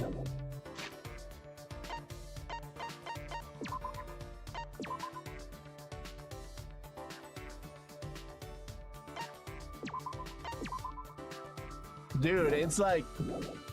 No, like... Danganronpa 3 is on another level. It's not a bad game, it's just on another level. They know exactly what they're doing. The previous one is it was a little bit mysterious, it was a little bit quirky, it was a little bit more innocent. This one is just full-blown ha ha hee hee ho ho ha ha ha ha ha ha ha ha ha ha ha ha ha ha ha ha ha, something like that basically. So yeah, it's like when I actually start like scan it, Danganronpa 3 is the best. It's the best Danganronpa for a long shot, actually.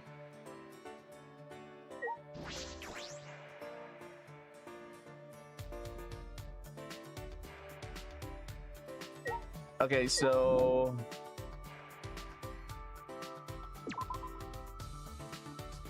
I probably need to purchase like a bunch of gifts or something.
So yeah, in some shape or form, I kind of have to look at it from this perspective, really.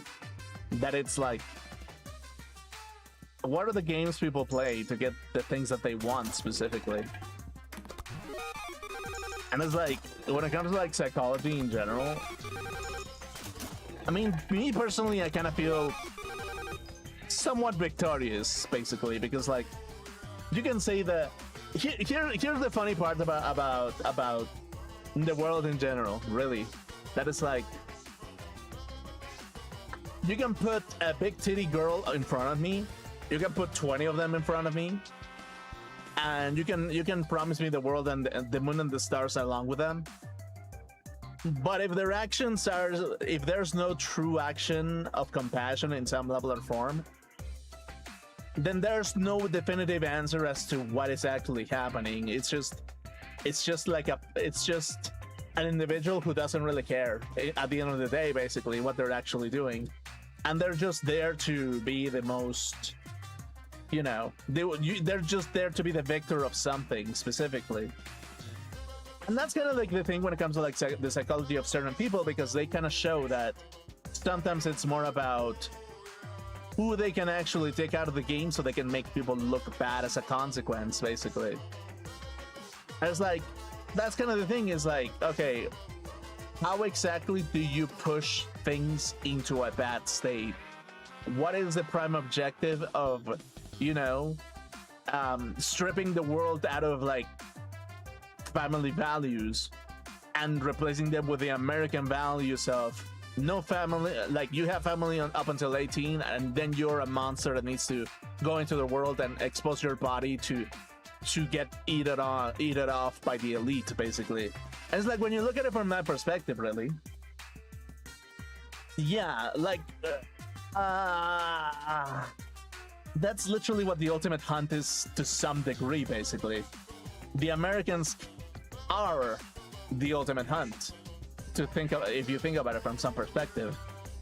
And the ultimate hunt is just like, okay, what can I harvest to some level?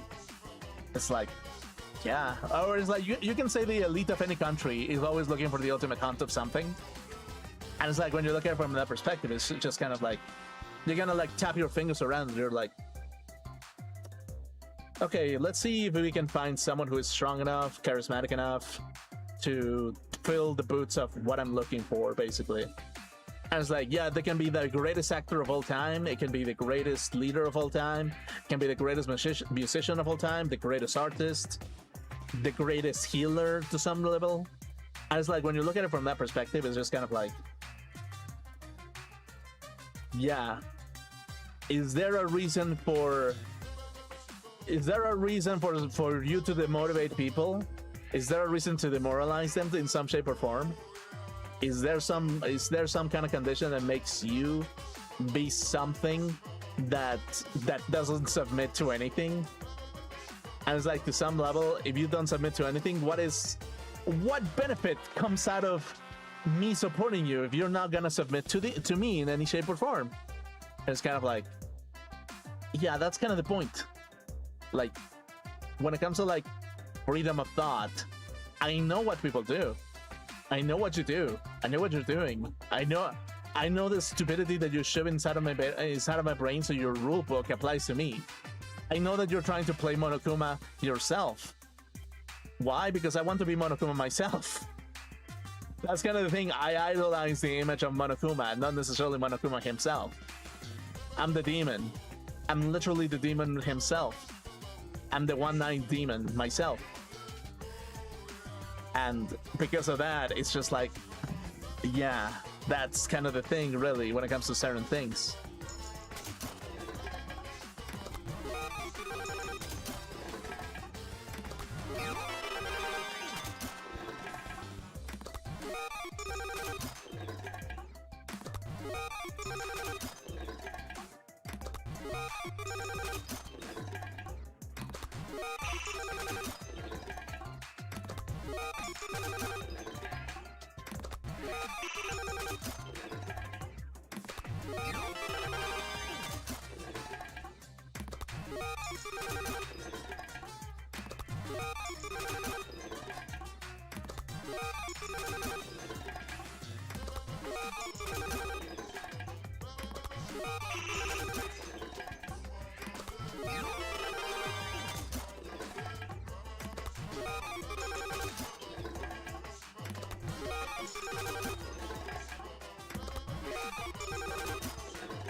Okay, cool.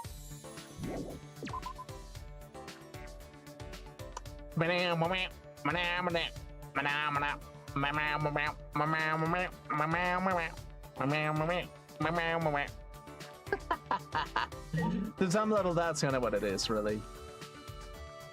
Like, if I'm actually like completely certain of what it truly means to love somebody, it's just like you sometimes have to look at their condition that they're into, basically.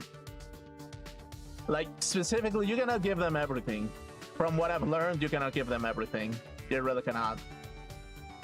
They will drown in their own water and wither away if you give them everything. So, yeah, that's kind of the thing, really, a little bit. Let's see. The map. Who do I want to befriend, actually?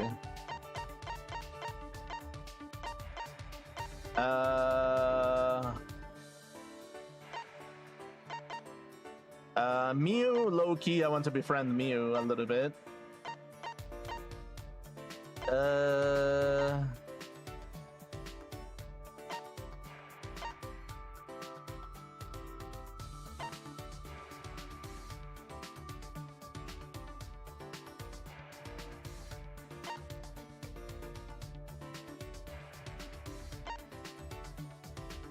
Wait, actually, can I go there? Or is she going to keep guarding it?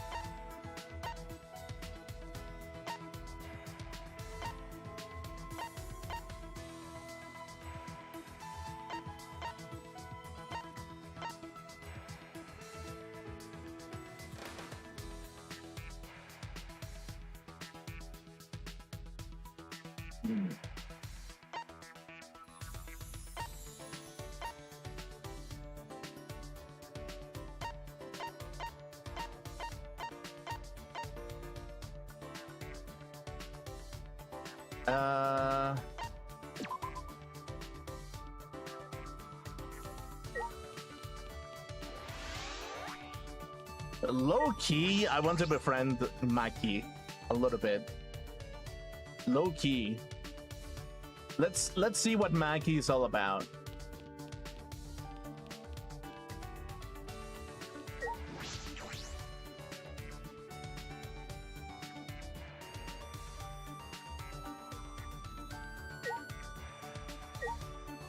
I mean, Himiko, sorry. Fuck. Thinking about the ultimate hunt is a pain. Why don't we all get our memories back at once? Murakuma's kind of a jerk. Should I hang out with Himiko for a bit? Yeah. Yeah. If you're gonna stay here, then you can at least make me a cup of tea. Okay, sure. Himiko and I spent some time preparing and drinking tea together. Himiko and I grew a little closer today. Would you like to give Himiko a present? Definitely. Okay. Yeah.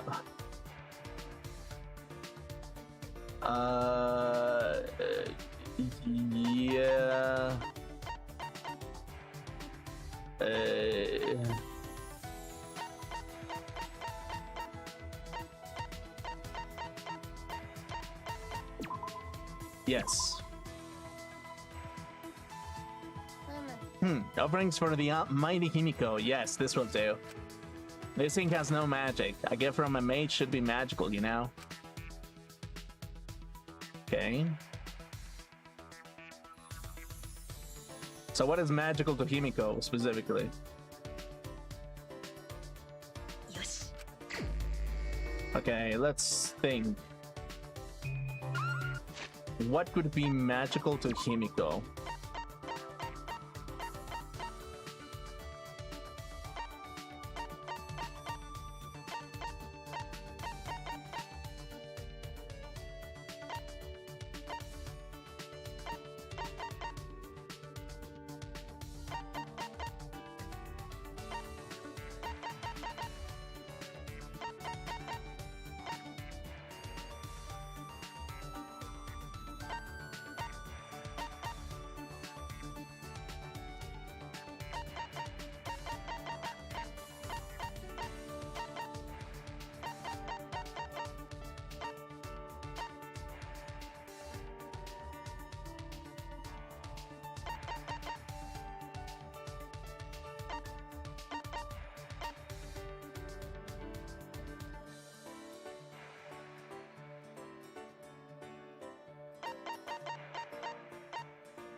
An extremely handy reacher grabber. Once you use it, you can't live without it.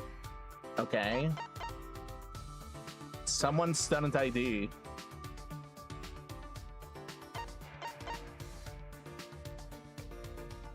Marigold seeds that bloom into colorful flowers. By the way, marigold symbolize despair. Do they? Marigolds is my favorite flower. That's hilarious in its own way. Like literally, marigolds are my favorite flower, and they symbolize despair. Wow. In their world, it symbolizes despair. That's a comforting thought. But it's like that's kind of like the funny thing is like now they planted that it means despair to them, basically. You know what marigolds mean to me? Beauty. Beauty of existence, actually. The existence of beauty itself, actually.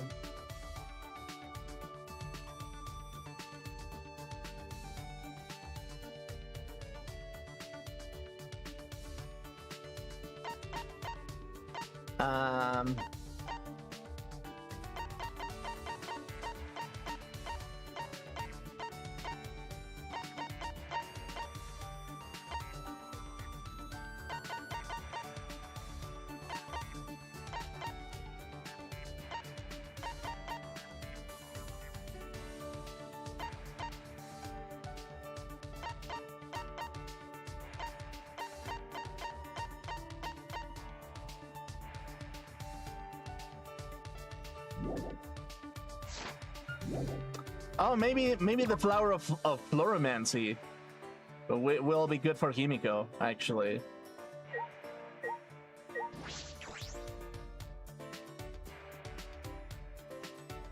Let's see.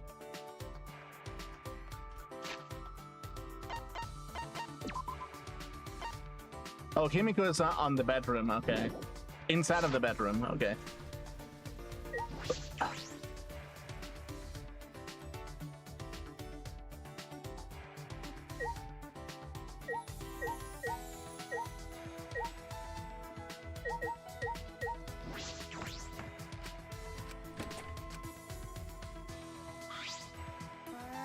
I'm not feeling so good.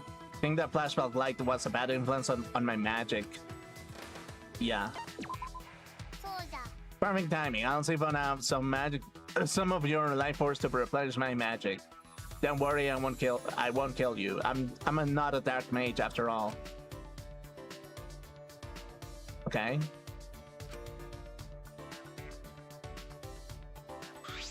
Himiko and I grew a little closer today. Yeah, definitely.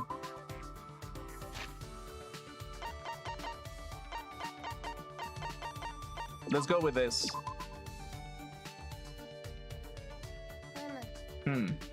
Offerings.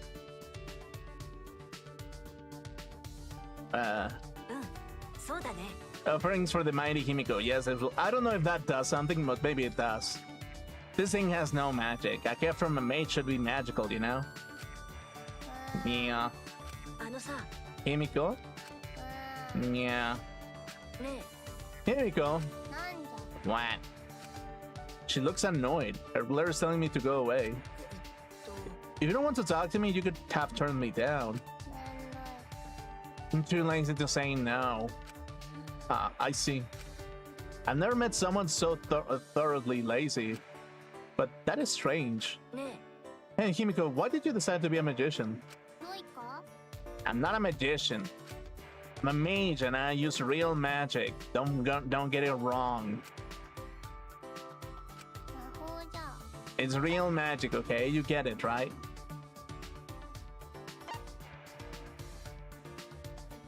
Real magic, sure. I feel like this conversation will go nowhere if I disagree. No, it's magic. How many times do I have to tell? Huh? What? It's magic. Yes, that's right. I just said that it was magic. Yeah, you're right. It's magic. It's magic. He looks really happy. Anyway, what were we talking about? Why am I a mage? Why are you asking about that? それは Well, because isn't it strange that such a lazy girl would go through so much work for a magic trick? ほら It seems like magic requires a ton of work to prepare, so a typical amateur question. You don't need any annoying preparations for magic. I see. 魔法使いだからな。 I'm talented. Not really relying on my talent would go against my master's teachings. Master? You have a master, Himiko? あ Yeah? Did I not tell you? This is the first time I'm hearing it. So there are apprentice magicians. うむ。 That's right. My master was an amazing archmage. 待て。 Hey, wait, you call me a magician again? I'm a mage. Okay, Himiko's report card has been updated based on your experience with her. Okay, sure. Cool. I had to spend some time calming Himiko down, who had become quite pouty. I wonder what kind of person Himiko's master is. Okay, sure.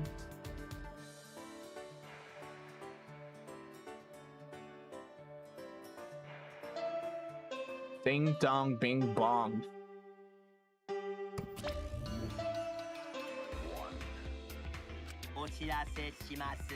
Official announcement from the Ultimate Academy. It is now 10 p.m. Everyone is out now on work duty. Bedtime or sign. Is all that remains of a once powerful mage. Nighttime already. Today really flew by too. As I lay in my bed, Ryoma's words came back to me. A reason to live. When I really think about it, what do I have? I want to see my family and friends again, but is that a reason to live? でも Wonder, how is it was for Kaede? I'm sure she was plenty of reasons to live. That's the kind of girl she was. But why am I thinking about this? I shouldn't be thinking this stuff. I know I need to stop thinking that way, but when I'm alone, I can't help it. くそ Damn it. With all of my willpower, I forced myself to sleep.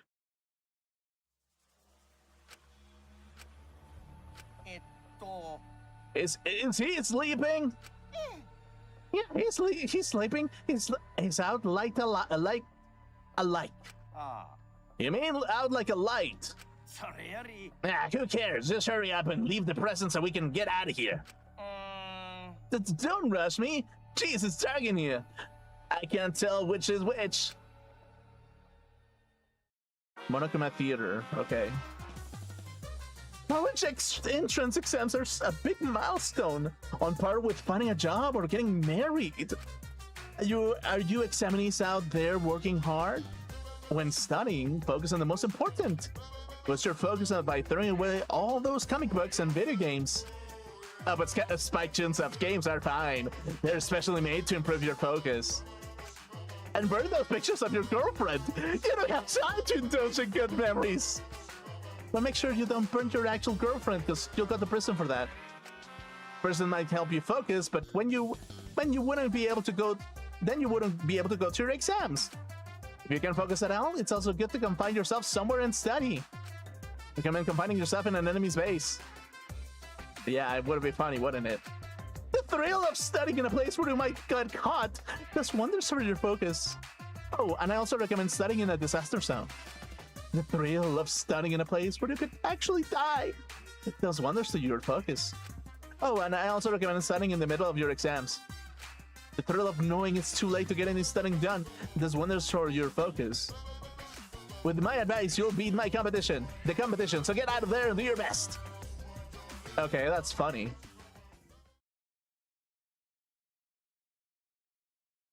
Yeah, well... kind of.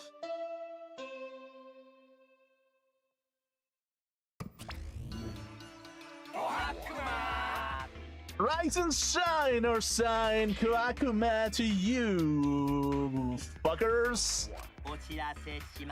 Official announcement from the Ultimate Academy. It is now 8 a.m. Have a wonderful killing school semester today. Wonderful announcement, none of them. I can't believe this is your first time. This isn't really your first time, is it? Hey, is this really your first time? This is my first time. Oh, you're blushing. How cute. Anyway, we dropped off some presents in your rooms. Cower in fear, because hell starts here. Ah, Kuma. So long, farewell. Yes. A present? What does that mean?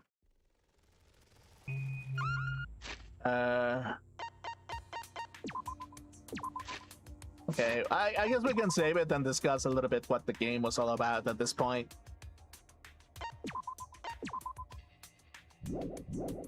Okay, let's get over here. Basically, let's get over here and let's put some music. Actually, let's discuss this over a cup of tea. Actually, let's put some music. Oh wait, but I have to be on the other side. Wait. That doesn't really matter, I guess.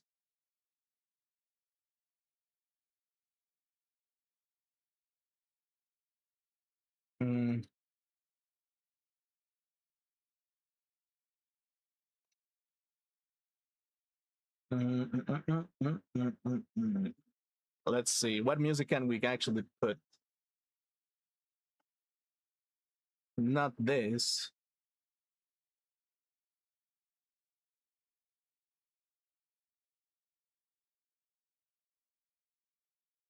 Okay, let's see. Let's see.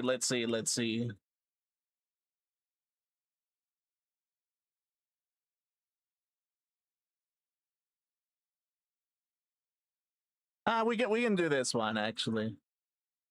We can totally do this one. Why is there rain on top of me? Okay, there we go. Fixed. Okay, we can do that. So, specifically, this game is so good, actually. I actually love it. Dude, it's like, if I knew that Spike Chunsoft was cooking this good, I would have just motherfucking, like, played it a long time ago, basically. Like, I feel like I would have. To be honest with you, like, dude, this is some absolute great cooking. Actually, between this and Persona, this is like great. It's like great cooking, but in another flavor. Actually, it's kind of weird, specifically. But yeah, that's kind of the thing when it comes to like this game in particular. It's kind of like, yeah, well. It's definitely not perfect because it probably has its own ideals, basically. It has its own aspirations and it has its own vision of the world. But it's like, in some shape or form, I really respect the people who made like Danganronpa, like Danganronpa in general.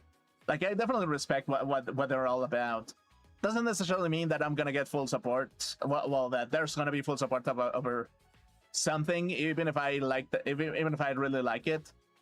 But it's just like, I absolutely love everything that this game has offered so far. Specifically, it's such a flavorful like experience. Really, it's really delicious in its own regard. But yeah, in some shape or form, that's kind of like the thing when it comes to like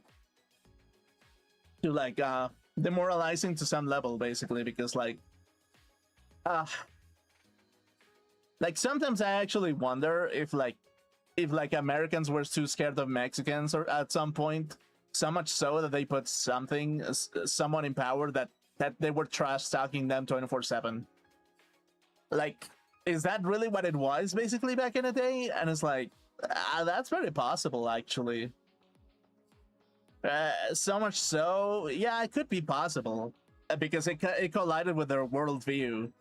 And it's not that our worldview is wrong. It's just like, we're kind of like America, but America of the past a little bit. And it kind of collides a little bit with like their ideology, their self-destructive ideology to some level, basically. Their extreme ideology, basically. So it's kind of like, yeah, to some level, maybe we were a threat to the modern era America that was like that is just all about destroying each other and going to killing games constantly. So yeah, that's kind of the thing, really.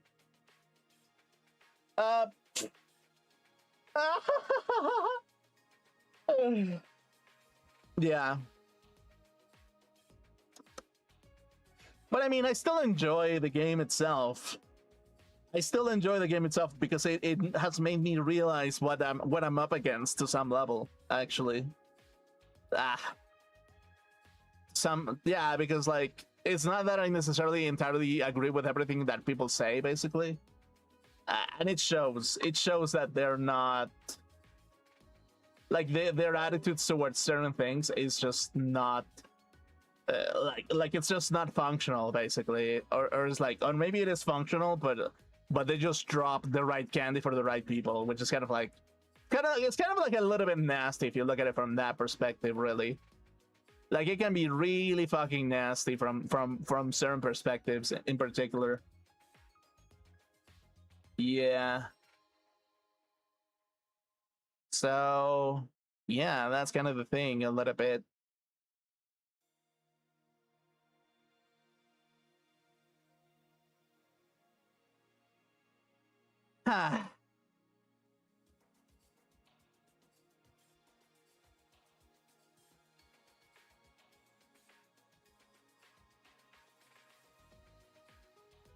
Just like in some shape or form, I kind of have to be a little bit objective and be like, yeah, well,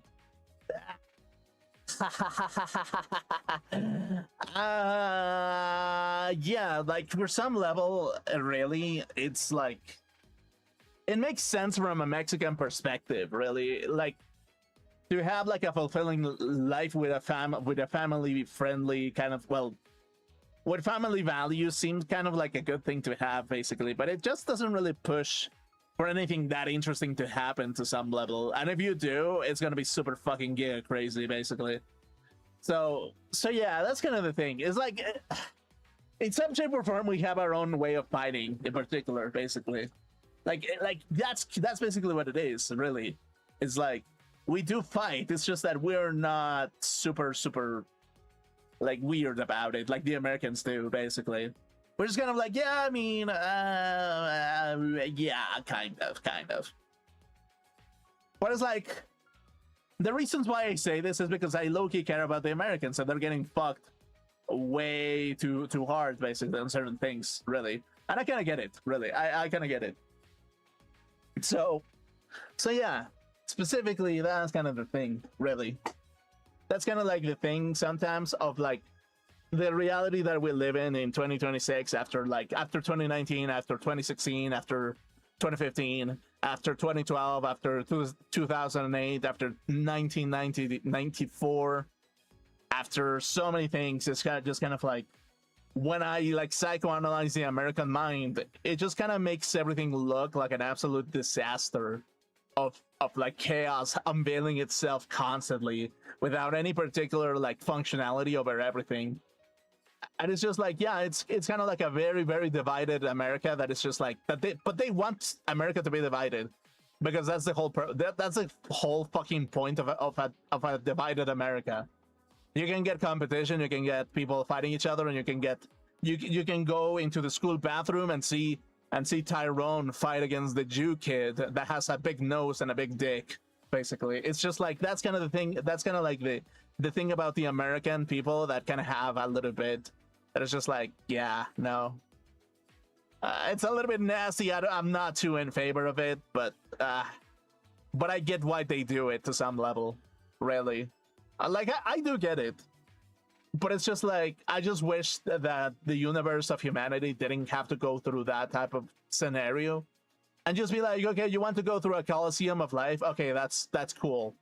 I guess you can do that. But it's like, there needs to be a rule specifically, so that people don't kill each other out of sheer stupidity, basically. And it's like, yeah, that, like, sometimes that's a little bit of the kind of value that I kind of like want to involve, that I want to give to people, that is like, yeah, don't kill each other. Like, really don't. Beat each other, make everybody bleed, make them be in pain, but don't kill each other. Like, please, for the love of God, don't do that. Yeah. But it's not going to be as I say, basically. It's not exactly going to be as I say, because there's always going to be determining factors that are going to make us behave in a particular way or another one, specifically. So yeah, that's kind of the thing, really. Anyway, on that note, I'm going to wrap up today's Danganronpa stream. I hope you enjoyed it. I really, really enjoyed this game. And like the characters themselves, I love the design. I love Monokuma. I love like yeah, it's like I love everything about Danganronpa, basically. A little bit. Like the music is great as well. The design is great. It has a homely feeling. It has so many things going for it that it's just like that is very flavorful, and I really love it. And it's going to be a testament that it's just like Danganronpa is just the best series of all time, basically. When it comes to visual novels, I think. Yeah, basically. So anyway, I'm gonna wrap it up here. We'll continue on Saturday, and tomorrow, Friday, we're gonna make a Spanish stream in particular. So look forward to that. Until then, I'll see you another time. Have a good time. Goodbye, everybody. Have a good one. Bitch, get the fuck out of my stream. Bitch, get the fuck out of my stream.